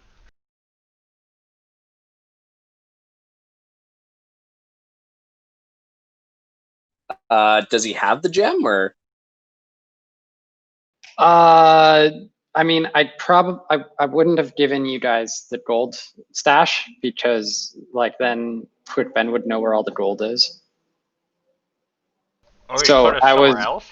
I put you in a different demi-plane. Oh. You're in the rescue demi-plane, not the horde demi-plane. Sorry. many demi-planes now. But Kiki, that's just a regular amber gem. No, I don't think I'd have anything. No, he doesn't have anything. It was just an empty room. Yeah. Come on, buddy. I'll buy you a drink. Hey. No, I'm not gonna move him over to the fucking Malazan's table. Where do we got another safe space? Those are Wiccans. Okay. Oh, those are Wicked. Well, you wouldn't really know what Wiccans look like. They look kind of like Mongols. I nod at them. This guy over here has like face tattoos that look like black tears have been like burnt into the side of his face. I nod at them and I bring a Kiki over to this table on the other side. Alright. Lyle, Mariana, what do you guys do? Whew. Oh, take a quick breath, and then go down under to find just find a little piece of privacy to call find familiar to get the Pidu Soul Taken thingy back. Mariana's gonna come up to Lyle and she's like, "Want a drink? You look like you could use one." I appreciate the gesture, but I think I'd be best to get the familiar, the Pidu back. I think something's happened. Oh, you weren't with us.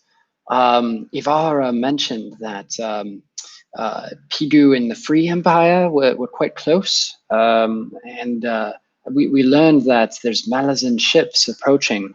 So then I might need to reach out and give them some information. Mariana's gonna kind of like give him a look and be like, she's gonna kind of say, "Well, maybe we could discuss your familiar down on the lower deck." And she kind of gives you like a look of like, "Yeah, let's get the fuck out of here." Well, while you're doing all this, some like healer-looking dude comes up and starts healing everyone that looks wounded. Walks up to Lyle and says, "You look hurt, sir. Do you want me to heal you, or you know?" Yes, I suppose you could heals me.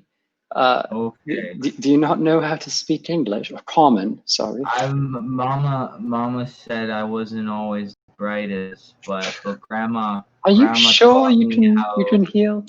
Oh yeah. I see the candles and the light in my head, and I talk to the man, and I heals you. And he puts his hand out, and he's going to cast heal on you, and you're gonna gain another 70 HP. 70? Yeah. I only Like, he need casts 10. heal. Wow. Oh no, he just casts heal, and he's like, "Okay, but now I'm tired, and I gotta go back to my captain, or else she's gonna yell at me and make me do push-ups again. Okay, bye." Okay. This guy seems to have like the mentality of a child, and goes back to his captain of his squad. Yeah. Ugh, Lyle shake his head and then follow Mariana below deck after that. Mariana's like, "Charming. You meet all sorts, don't you?" And I usher Lyle below deck. I wonder where the little girl went. Yeah, The little she. girl is right here in a bunk. Oh, don't worry, I see her. As soon as Mariana gets to the bottom, she's like, "Fellas in?" Yes. I tell Lyle I'll be with him in a minute. Oh, that's And fine. I I'm need an going to- hour. I'm going to She's find Fellas in. over here, and she is throwing a knife at the wall, and then goes and grabs it and pulls it out and runs back, and then throws it at the wall again. And you can see these guys are kind of like watching her as she's doing this.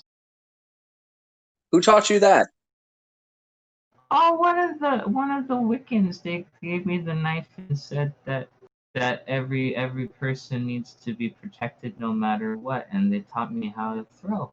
and I'm getting pretty good. Watch. And she throws the knife, and it hits like one of those like support beams, pretty dead center. Mariana just says, I should be telling you to avoid such things, but those men do have a point. Just be careful, okay? Okay. That's a good girl. And I like give her like a little like peck on the head. Like a little You doing okay? Do you need anything? I'm fine. They make sure I have enough water, and I get 3 meals a day. And I mean, the hammock kind of swings around a bit when there's like the waves and stuff. But I mean, it's not bad. I feel safe.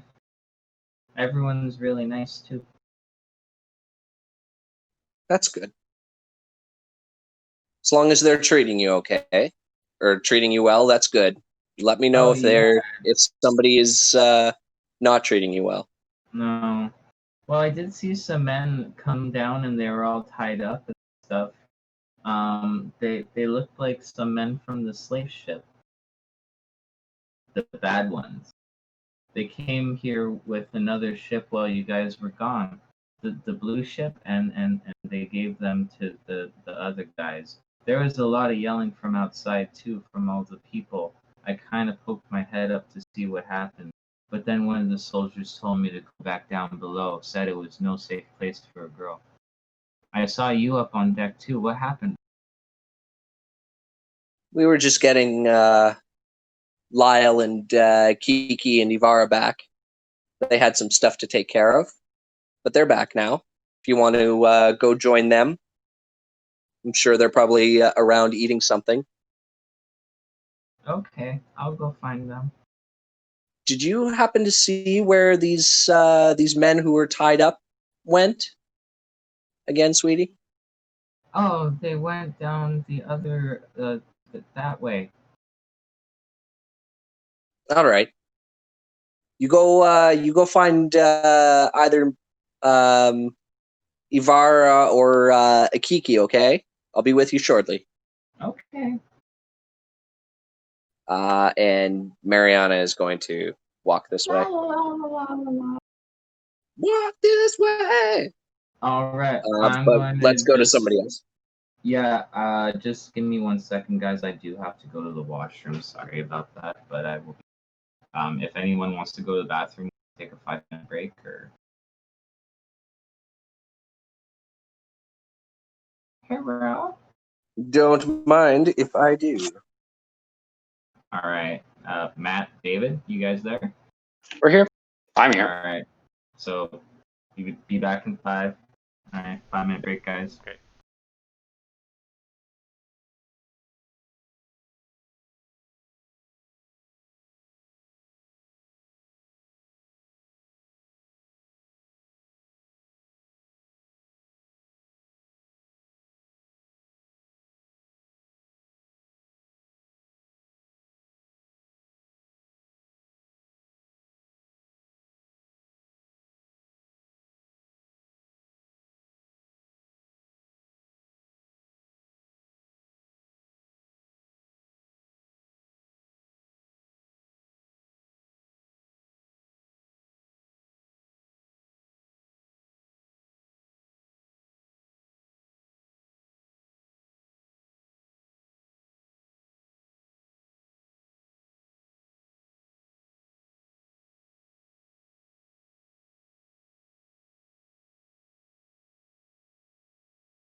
Hello?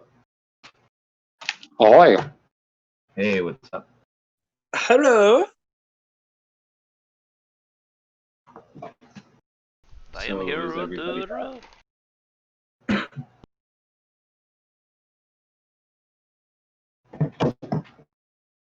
Alrighty, so Mariana, you're gonna be walking over here, or oh wait, that's right. Yeah, Lyle, Kiki, Bara, what are you guys going to do? Casting Find Familiar. All right, Lyle, you cast Find Familiar, and your familiar appears. Takes an I'm hour. not- all right. Well, an hour passes while you do that. We should I see what don't everyone know else does. All right, Kiki, Bara, you're sitting at the table there. I There's cast some guards complain about standing water. about. All right, you complain about water. As Fellison Younger runs up and says, Yeah. "Hi, Kitty Man. Hi, Bara." Hi, sweetie. Who gave you a knife? The Wiccans gave me the knife. You want to see?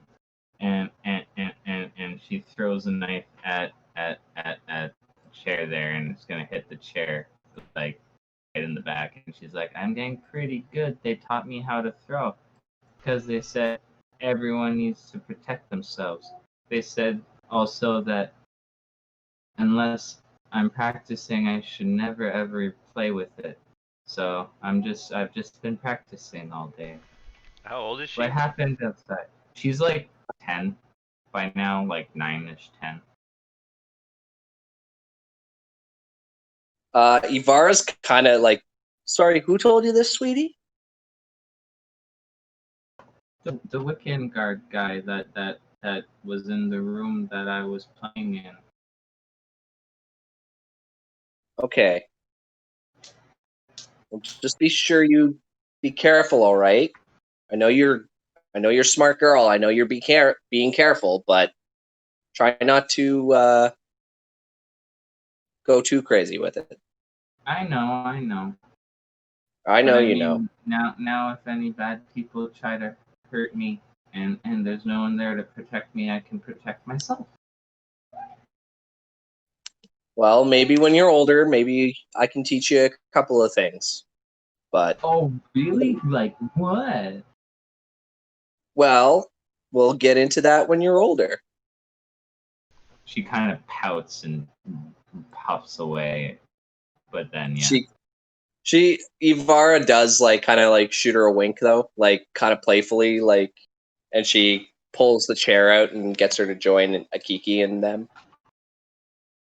Unless she just takes off. No, it's cool. What tell She's her? more mature than that. And to be like, you should not throw a knife at people who wish to harm you. You will not win. You will only aggravate them, and they will hurt you back. It is better to hide while you are small. Oh, I know. It's like last case scenario, you know. Like if I got nowhere to run, or no one can protect me, I can't just let them hurt me, you know. Exactly. Only as a last resort, okay? You listen to Kiki. He's smart. If she attacks them, they will attack back. She runs best chance of survival if she plays dead. Ivara's like, and what if they mean to do her harm? She still has best chance of not being hurt if she does not strike them. So she's just supposed to stand there and take it? That is her best chance of survival. If she lashes out and hurts them, they will hurt her back, no matter what they want with her. Unless... Okay, but see how that goes both ways? When people try to hurt you and they're bigger. I couldn't hear Evan. Yeah, I didn't hear that either. She asked Akiki what he would do if someone was trying to hurt him and he couldn't fight that. Like, what? I tell you what I do. I run very quick. I get away. But what if you can't run? Then I play dead, and hopefully it leaves me alone because it wants to play. What if it doesn't leave you alone?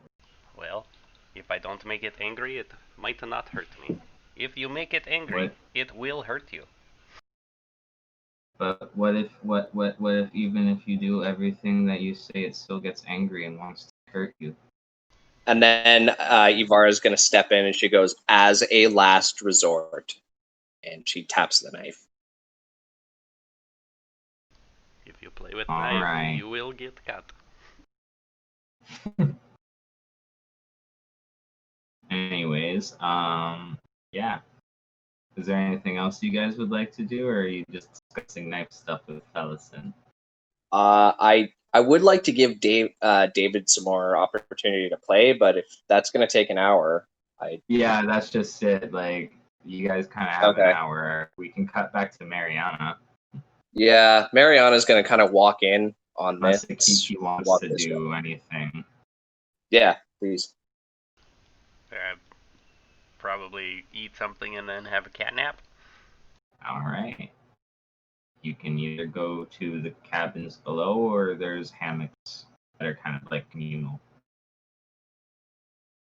Nowhere is comfortable. Akiki, could I ask you something? This is Ivara talking. Are you able to ask? Is something halting you? That is a good point. I just want to know what your end goal game is, if you don't mind me asking. Like, what do you get out of all this? I do not seek anything. I just simply go where the wind blows me. So you're a free spirit then. You like your freedom. Yes, to an extent. I lost all of my people to the war on 7 cities, so I have nothing to do. Ivara kind of gets a little somber about that, and she says, well, again, I'm sorry about your people. That's horrible what happened. I guess, I don't know. Without your people now, like, you just plan on wandering? That is it. Until my time comes and I no longer am on this plane. Well, if you don't mind me saying, you're an exceptional fighter, and your talents could be put to good use, I think. Have they not been? That's not what I mean. I'm sorry. I didn't mean to imply that. I I am not a young cheetah. My lifespan is not invincible. I will come to an end at some point. I just wait for that day, and I play every day like it is my last day. Okay. I respect that. But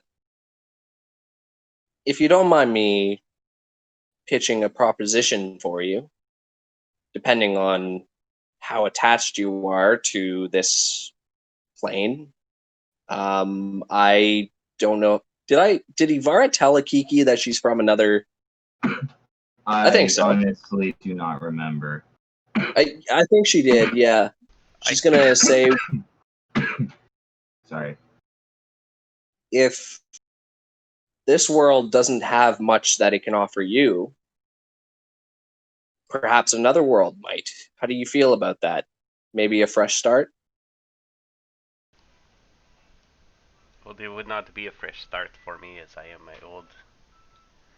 old kitty, but I don't wish to leave my ancestral plane behind, or I may not be able to reconcile with my people when I pass.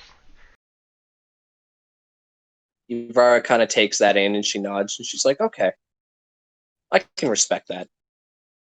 You're a good sort of Kiki, and I hope whatever destiny that awaits you for however many days you have left on this plane, I'm sure happy that I got to share a bit of it with you.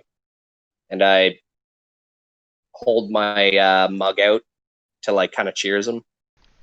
I hope for sunny days and less water, and I cheers.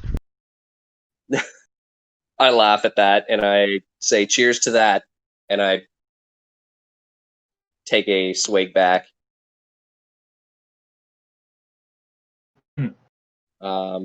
But I guess Mariana is going to come into this room and see, what am I seeing? Alrighty, just a second here.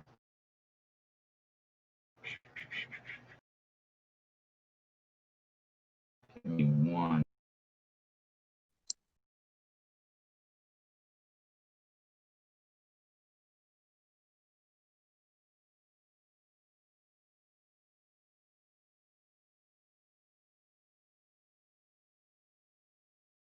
Okay, so you are going to walk into that room and you see that the adjunct is standing here facing a what looks like one of the captains of one of the ships who's tied up to a chair, and one of the slave drivers is here tied up as well and on another separate chair, and he's getting beat up by these two soldiers here. Are they from a boat we don't know? Yeah, they're like they're you would have Mariana on the slave boat, you have recognized this guy as one of the slave driver whip guys. Oh, from a boat we do know. Okay. Yeah, and this guy would have been one of the captains, but you don't recognize him per se. But yeah, Are he they looks more important. are they Edirn elves or Tist-Edir or whatever they're called? No, they're Lethari humans. And they're like, do I have an idea that these men have been like beaten by these guys? Yeah, they look Or- like they're being interrogated right now. Like they're still like these two guys are still punching this guy and like, beating him up. Mariana's going to come in and she's like, what's the meaning of this? We're interrogating some of the very slavers, and this appears to be one of their captains. I've learned a bit of their language from some of the slaves that we saved earlier. I'm trying to gauge where it is we are going next. And she begins speaking to this guy in like a foreign language, and he speaks back, kind of spitting at her. And she kind of like looks like she's not very impressed. And yeah, what do you do, Mariana? Do you do anything or? I kind of look at the state of these men and I'm like, They've stopped beating the guy up, as you've now announced yourself. like I can't help but notice that your methods of interrogation are no different than the slave ship that I just came off of. I would have thought that the Malazans would have had some level of integrity. Well, sadly, at the moment, we are no longer part of the Malazan army. Us, well, those on this ship, and if you are willing to stay, we are sailing west in answer to the slaughter that these men and the Tista-Dur have laid to Sepik, and I am trying to gauge the position of their capitals in various cities that may be in port upon landing. And she shows that she has some maps and stuff. We commandeered this from one of the ships. It appears to me maps of their lands and various sea routes and such. And she holds it up to the guy and she's like speaking in a foreign language again, pointing at the map, and he is not saying anything. What language is the guy speaking? They're speaking Lethari. Okay. Well, yeah, you were on the slave ship long enough. You probably would have picked a bit up. And it would basically sound she's like where's the capitals? Where are the major cities that have armories and such? Like where are the main garrisons? And he's kind of like, I will tell you nothing. I would rather die than betray my empire and my homeland. And at this, she kind of puts away the maps and she's going to walk forward. And she's going to pull out a dagger. And she says, we can do it that way. I've tried doing it the easy way, but you brought this upon yourself for not Perhaps, cooperating. could I interject? You may do so, Mariana, yeah. I say, perhaps instead of resorting to violence, perhaps I can be of some assistance. And how would you do that? But allow me to tell you that violence was first visited upon us and our people when these people came to our lands and began killing people and taking slaves. And as he told me, champions as well. We were able to get that little bit out of them. Were you collected as champions or slaves, Mariana? I was collected as a slave. I see. How unfortunate. It doesn't mean that I want to resort to that level of cruelty. Barbarity. Well, And you call it barbarity. I call it getting results. But by all means, perhaps you're using the wrong types of results, and I move up, and I am going to come up to the guy and cast Zone of Truth. All right.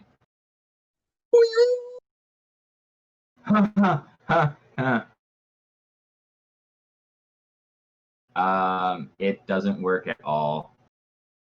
What? No? Wouldn't it work? Yeah. No, he rolled a nat 20.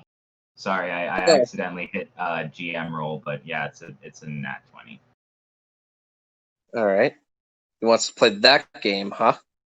Gonna cast it at 5th level. Well, before... Oh, wait, no. No, I can't do that. Before doing that, seeing that it's not working, Adjunct Tavor is now going to say, well, now we're going to do things my way. I realize that, sorry. And she's going to look at the guy, and she's going to hold up the map again, and in the other hand, she has the dagger, and she's going to say, one last time, where is the capital? Where are the garrisons? And he says in his language, fuck you.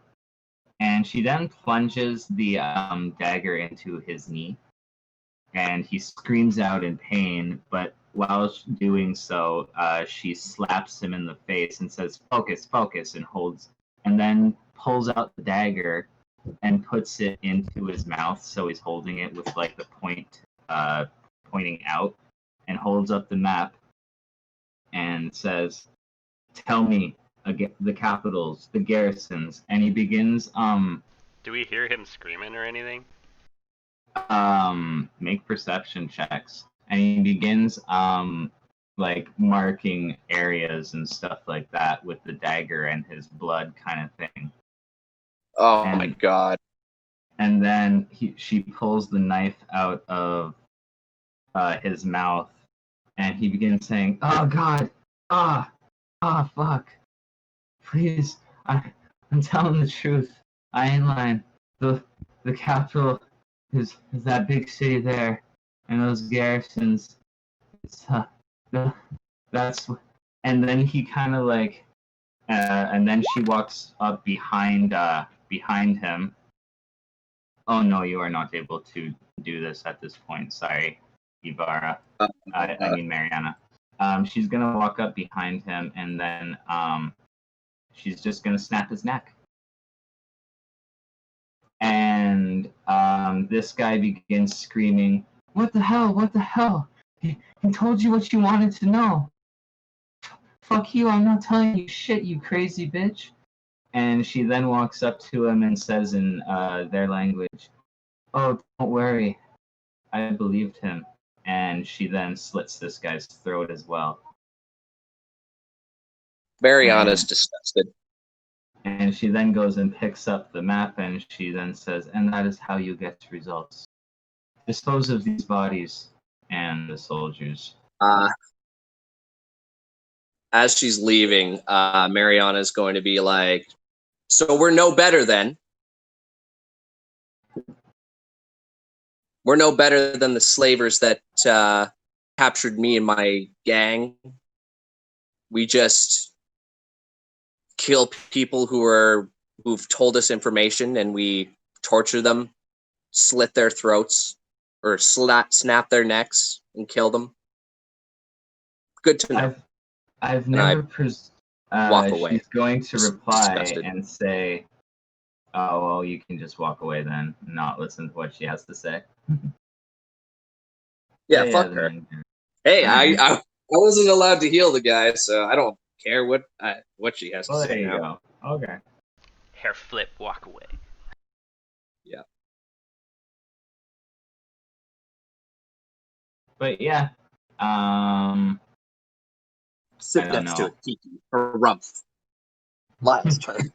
It seems like something is disturbing you. Have a drink. Oh, where is Don't mind wash it. away?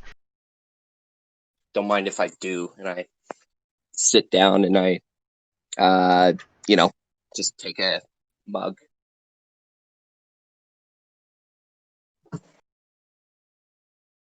Lyle, about an hour has passed now, so your familiar has been summoned. I don't have the token, but he's there. All right. So you don't have the tokens. This is him. What is this? It's a pigu. As a Peter, that's what Peter looks like. Look, I'll draw a hat on. Oh, now I'm getting the token. Where's the fucking thing I'm about? Where is your last?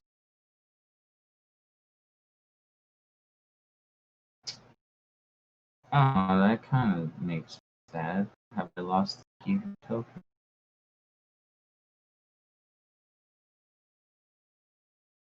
Oh, no, there it is. Ah.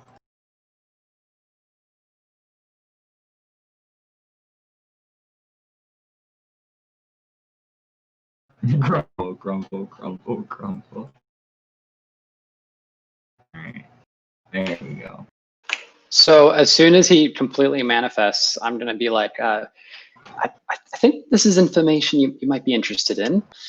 And I'm going to relay the information about the Free Empire. And since the Pseudo-Dryden has that limited telepathy, which it can communicate with images, everyone on the boat within 100 feet is going to get an image of Pidu as he was when he was a person, or like, a halfling, transforming into his soul-taken Dryden form, and then burning down like the Malazan ships that are approaching the Free Empire. So Ibarra doesn't get it, neither does Felison, but Akiki, Mariana, and most of the boat does. And what is he trying to convey with the message? Oh, he's just like, we need to go stop them now, basically. Well, like there's an urgency to like, we have to go stop this from humming. Oh, okay, that's fair. So you'll see this happening, and then you'll see like Pidu's like in his familiar form, where it's just like, obviously he cannot do that now. So this is a very elaborate vision, but he's going to then sort of show this boat changing tack and going there to intercept the boats. So he's trying to say, this is what I would do, but I'm not here, so the boat needs to go. I have vision of Pigu burning boats. I panic and run up deck. Lyle, a little bit later, walking up towards where you are comes Quick Ben, and he says, "Hello, Lyle. Could I have a moment of your time, please?" Yes, I assume this is about the outburst. I'm gonna like glare at the dragon. No, it's more so about your friend trapped in the gem. Oh, okay. Yeah. Sure. We can talk about that. And then the pseudo dragon's going to glare at us and give us images. Like it's just going to constantly be bombarding our heads with images about the Free Empire. Oh wow. Pigu, look, I understand you're very upset about what's going on, but there's not much we can do about it. We're only 3 ships now of about 6,000 men, and they have a full armada head. Your land, I'm sorry, it's out of our hands. If you would like to go there yourself, I mean, I could possibly provide you with a small boat. That's the best I could do at the moment. We're sailing west. We need to deal with the threat of the Testadur and what they're doing with the Chain God. Can you not feel what's going on in the west? Peter's going to flash some cards that say letters. First, it's going to say 2 options. First option is going to be Quick Ben teleporting us to the Free Empire. And then he's going to be like second option, and then he's going to say like a pigeon with like a message, and then we're going to see this pigeon flying over like the ocean, and then it's going to land at Envy, Lady Envy, and it's going to be like question mark. Oh, well, I could scry on her and possibly gauge her location and send her a message if that's what you'd like, Pigu. But Lyle, what I'm actually here for is the adjunct has ordered me for you to bring the gem with your entrapped friend, and we will release him, bond again, and question. Okay. Yes, we can do that. One little problem is he's in a very secure location. I wasn't sure he would be safe even to leave just in the gem form, so I put him in a demiplane. So I would have to wait until a proper rest to be able to access him again. Well, would you tell me the location of the plane? I'm sure I could ask. Peter's gonna flash no. But Pigu, I wasn't asking you. It's Lyle's. Pigu like flies up to him, just like puffing out his like pseudo dragon chest, shaking his head violently, trying to blow flames. burn the whole fucking ship down. And Lyle's gonna go on and explain, like, you see, he's in the most secure demiplane that Pigu ever made, but by secure, it has the remainder of his wealth. And if I were to share that with you, well, it wouldn't quite be secure anymore now, would it? I really have no need for wealth, Lyle. I really don't care about that, but yes, I can see your trepidation. It is your choice, but keep in mind that the adjunct usually gets what she wants. I'm gonna like, and that's mostly because I am mad. Because what? And that's because I don't want him mad at me. Amada? Mad at him. Like he's like I'm only asking because like you know like I don't want her like please do this. Sure. Well, and Lyle will say like, from what I remember of you being the messenger, whatever your title was, Pidu, you like to negotiate deals. Perhaps Quick Ben can do something for you, and we can go ahead and give him the demiplane. And really, this is going to happen. So I will share the details with you, Quick Ben, but perhaps you can return the favor. I mean, I could possibly help him get out of that form if you'd like. What? But it's not going to be much better.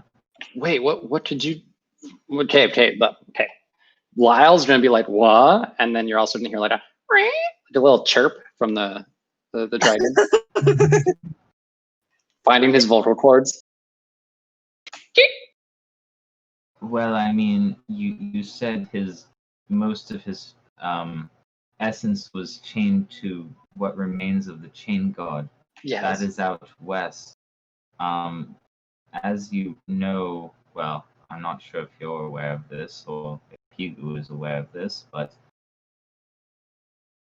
I am aware of a spell that allows one to shift a soul into another vessel or being. Perhaps once we retrieve his essence, we can move that into another vessel or being. It may not be the body he desires, but a body is better than none, right? Interesting. I think I mean, I'm not being bombarded by visions anymore. Perhaps he's intrigued. Perhaps we can try reaching out to that woman he gave us an image of rather than going out east. And like the Pidu dragon's just gonna sort of fly off to a corner and think. You're gonna hear like a Very little, well. like Quick, he's trying to say grumble, grumble, but like it's coming out. And quickly scry Lady Envy. That's adorable. He's gonna He, like, scry on curls up Lady into it. Envy, and he's going to reveal to you that she is currently flying west, and she seems to be rather occupied at the moment. Oh dear. She's like fighting 2 other dragons right now. Ow. Okay, I'm done doing that spell, and you can see he's got a little bit of a nosebleed now.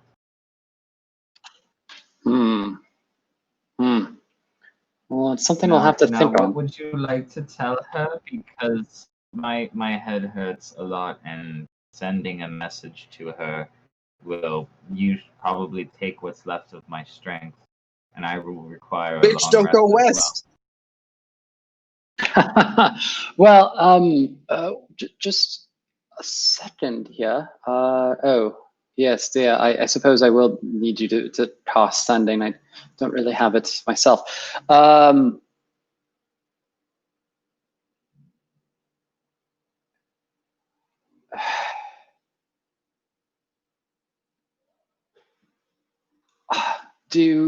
So then what's going to happen is from over here, like brooding, Pidu's going to flash flashcards with like the words because Lyle's like, I don't know who this woman is. So Pidu's going to just sort of flash Pidu's soul alive. Pidu will help out west, will envy, save, free empire. You would be like God. Let's try that.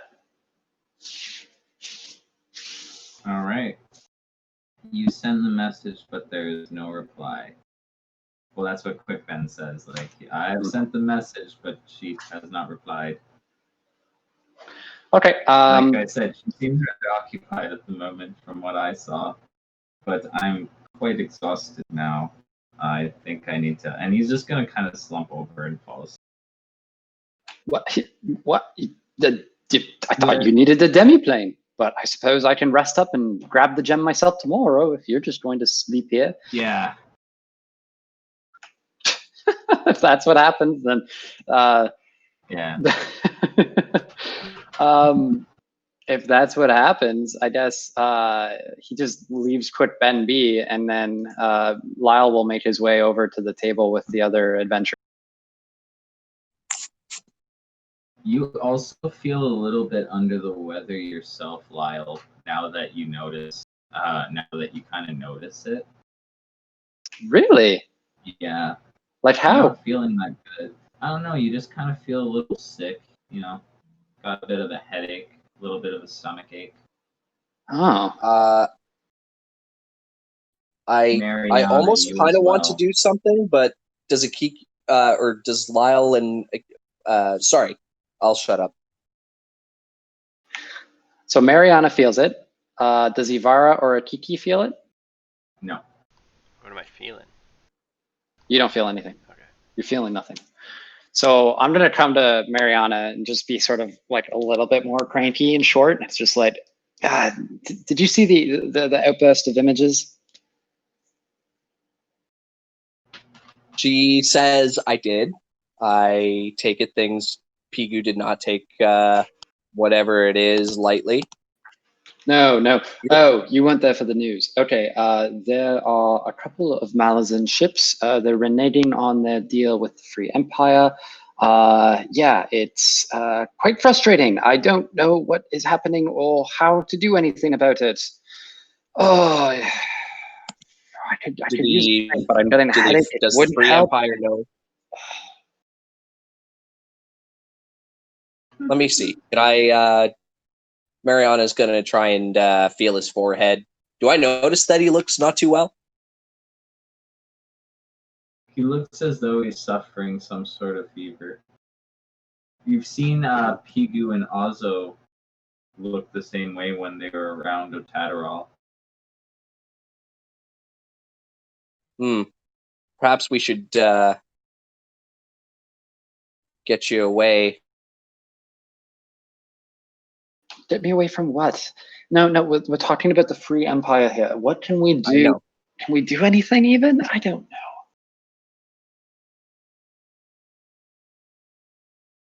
know.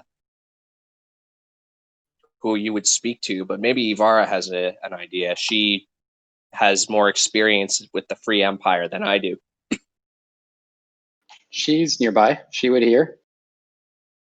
Yeah, she's just kind of sitting around, like, kind of making goofy faces with Bellison and, like. Oh, okay. So she's not listening. So if somebody's She's not listening. Okay, I'll go have this conversation with her. Rah. Blah, blah, blah. Ivara's gonna say, remember when I asked you about if you could see Pigu's grandma at all? Or if you've ever met her? I have. Briefly, she didn't quite care much for me, or frankly, the familiar, even though he is apparently Pidu's soul. Well, she might take more interest in the news of Malazan ships coming her way if you send her a message saying that the Malazans are coming. You need to get your people to safety. If that means hiding, there should be a temple below ground, from what I remember. Maybe ask Pigu about the safest spot for them, but I don't think they'll be able to take a full force of Malazan ships on their own. It's probably better to warn them and try and get them to tell them to get to safety. Oh, they don't have any military or security or any of that? No, sadly not. Before we could make a deal, Pigu had, kicked the bucket. Okay. I'm like, okay, and I kind of I'm gonna just like immediately like try to lurch away, just be like, okay, that's a thought. I can try that. He's gonna trip over this chair a little bit and be like, damn it. He's just gonna be very angry and flustered. She's gonna try and catch him and be like, "You're okay." He's gonna brush that off. Don't touch me. He's gonna come here and try to cast Dream on the grandma. Cool. Yeah. Guess what? I don't know what she says. No. No. Your spell actually fizzles.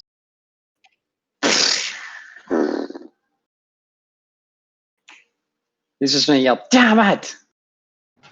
And you feel like you need to throw up. You get a bit of an earache. I'm gonna come over here The hell is going on here? Can anyone do anything? You notice Ivara, Mariana, actually, give me a con save. You as well, Lyle. Con save. Oh fuck. Lyle, you are actually going to fall unconscious. So I come like in a rage, like yelling at everybody, like, what the fuck is going on here? And then I promptly like crumple to the floor. I'm gonna try and catch him before he crumples to the floor as Mariana. Alright.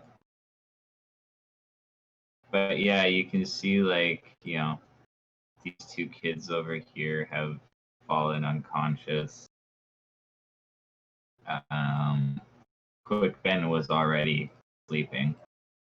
And Lyle has fallen unconscious as well. The familiar is going to dispel. Mariana looks back at Ivara. You have passed, but you are also going to feel quite sick, and any spell you try to cast will not work, and all ability checks will be at disadvantage.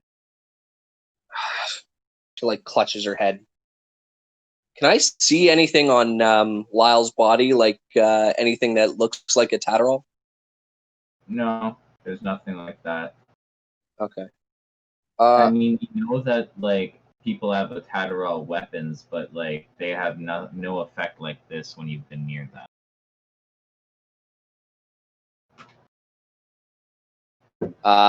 Do I look, or can I see what kind of weapons these guys have? Ivara, make a history check? Yeah, and if you want to inspect their weapons, give me a perception check. Because you're just kind of looking around. It's not like you're going up and inspecting each weapon. We, I'll make the rolls, but could we probably switch over to Matt's turn? Yeah, sure. Kiki, what are you up to? Sorry, I saw you went up above deck. Yeah, after we got the visions of Piagu, Akiki assumes the dragon is coming to burn our boat, and panics and runs up. I'm That's fair. Just sort of looking around cautiously, warily. I don't do much though. I just stay up there and sort of look around. Give me a perception check.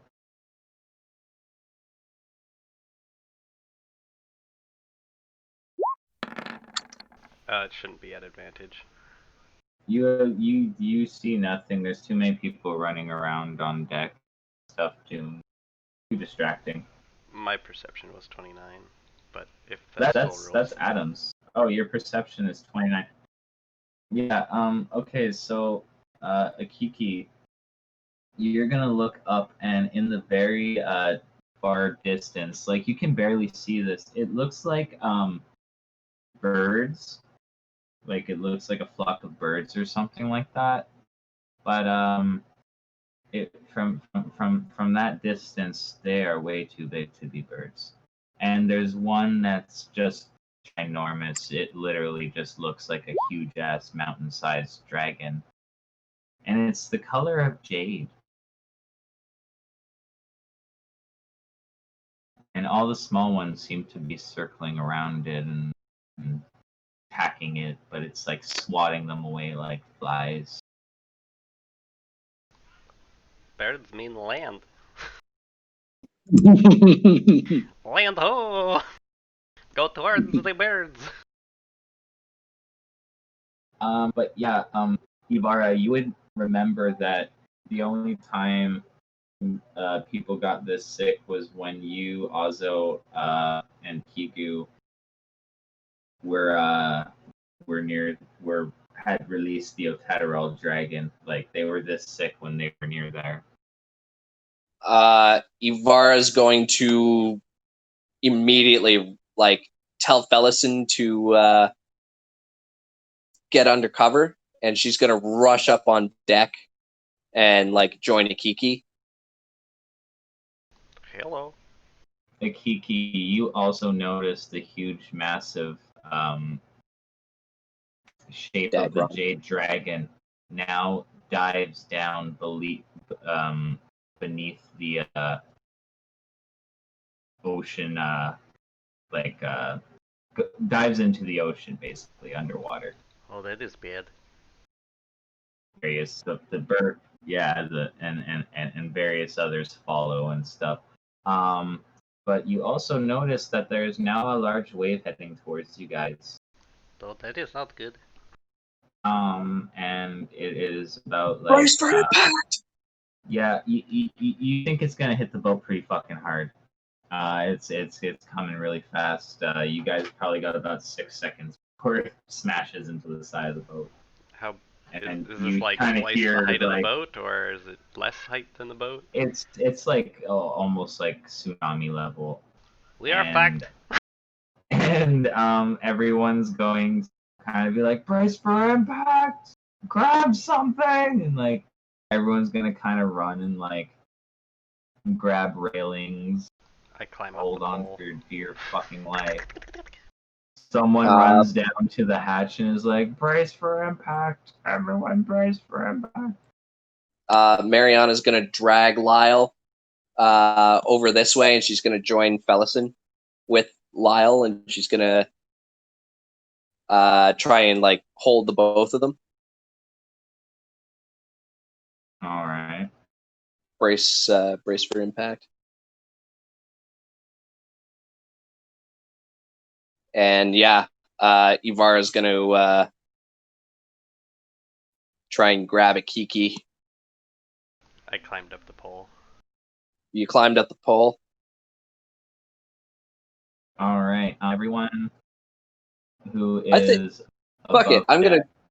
deck- I don't stop a Kiki, but Ivara goes to try and save a Kiki while this is going on. But I don't stop Matt from doing his turn or his move. I All scamper like a mad cat up the pole. Well, I'm gonna need basically Kiki, strength no! saves. I'm gonna need strength saves from like everybody. Everybody in the club makes a strength save.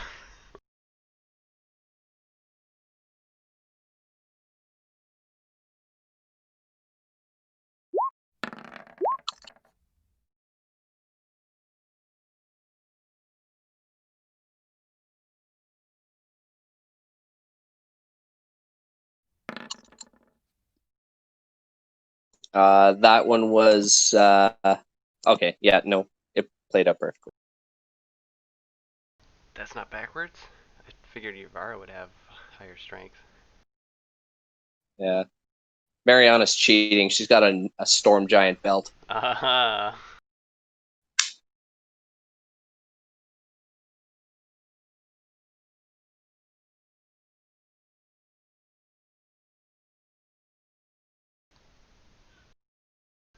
Oh, you just rolled strength checks. Oh, did I? Oh Yeah, shit! Strength Strength save. My bad. I'm dumb. I was like, one Yvara's should be sec. way higher than 5. Oh fuck! Indomitable. You can try because that would be a fail. That's All better. right. You managed That's to leagues hold better. on because this tsunami-sized wave basically crashes into the ship, and like the ship kind of like goes over it a little, but like you know when like a ship goes over a wave, but it's gonna like teeter and totter, and a lot of people are gonna be falling overboard and just becoming lost in the sea. But after it passes, you guys are all right. I mean, let me see Akiki's real quick. 15? That's a fail. Yeah, Akiki, you're gonna go flying off the mast and go landing in the water. can I use my version of Indomitable? You most certainly can. So I'm going to use key to reroll my save. Oh, it says cancel Alright. disadvantage. Never mind, I didn't have disadvantage. Doesn't work. Oh, okay. In that case, yeah, you go flying. Use your off the- inspiration. Use your inspiration. I used it in the beginning. Using your weapon, you now in the water. No.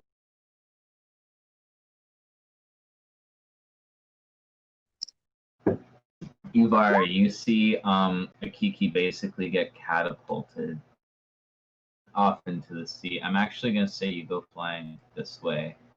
Just a second. There's like other people, but they all drown.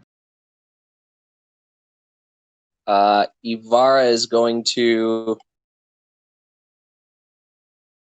run up. Do I see like a rope or anything to throw to Kiki?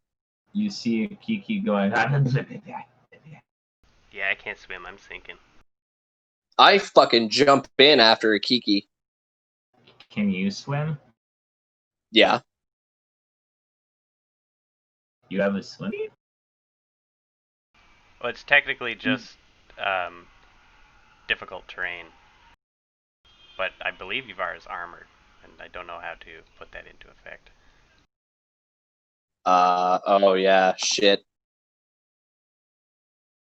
So there's like no rope on this ship whatsoever. Not that you can see at the moment. No, I mean, perception check. Everyone's kind of, panicking over the fact that they almost just got killed to death.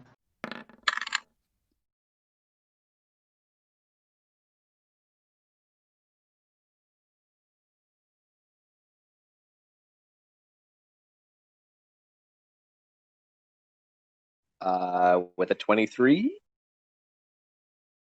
Yeah, you see some rope. All right. Found it. I'll stay in the water, but I finally Make a found it. perception check as you're sinking.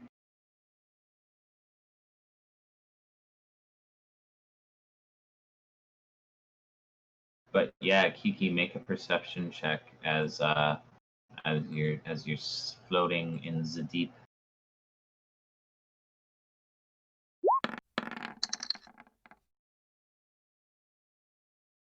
You see a very big shark swimming towards you. Oh no. I draw my Oh claws. no. But yeah, I would have people roll initiative. Ivar, you would be the only one trying to assist Akiki as everyone else is trying to assist other drowning people. So I would have Ivar. Fucking Malazans. They're dealing with their own shit, trying to help their themselves. Selfish Malazan douchebags. No, right? Like how dare they care about their own lives? Like torturing people and shit, and really showing where their loyalties lie. I was just trying to do a really cool interrogation I know. scene. I'm sorry. I know, I'm busting your balls. God damn it, Vitelli! But yeah, Kiki, your turn would be first, and you are in deep.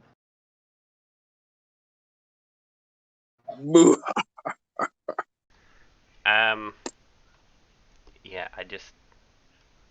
I don't know. I'm like looking up towards the surface and the shark sinking, ready to fucking rumble. I'm gonna rage. Sorry.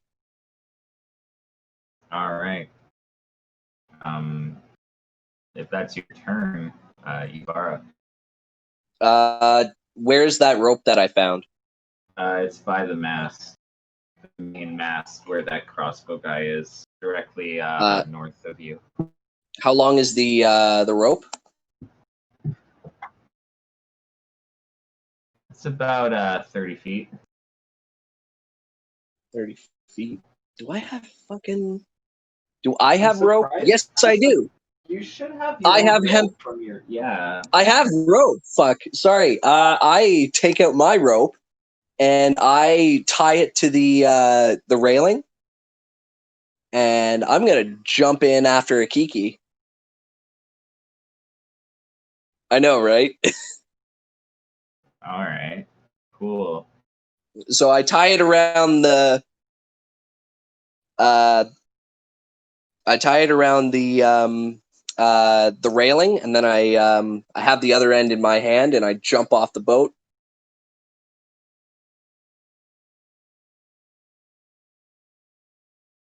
All right, you do so.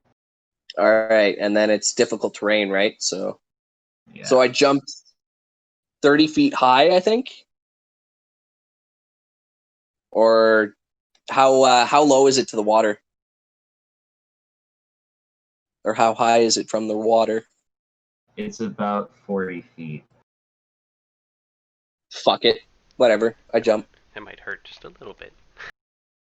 Just a little bit. Just a little bit of fall damage, Stan. Tell Mom it's okay. Just belly flop. Splash! Cannonball that shit. Yeah, I jump off, and I on my next turn, I believe, I'm gonna try and swim towards a Kiki. And I end my turn.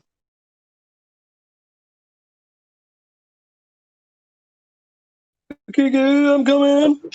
All right. The shark is gonna come swimming right up to Akiki, and it's gonna try to ram its hammerhead into you. Please make a dex save. Okay, this is a thing I can see. Technically, yeah, it's running right. It's swimming right towards you. You'd see it.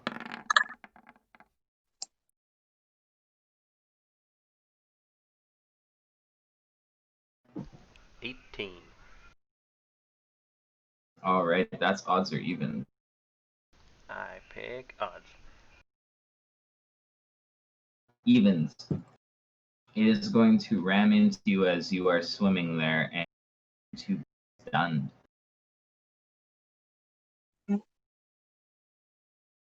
Its hammerhead hammers into you. What happened? You cut out. Its hammerhead hammers into you, and you are stunned. Okay.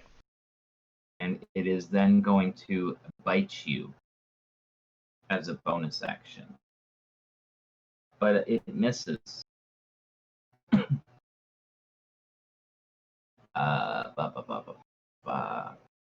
And then it would be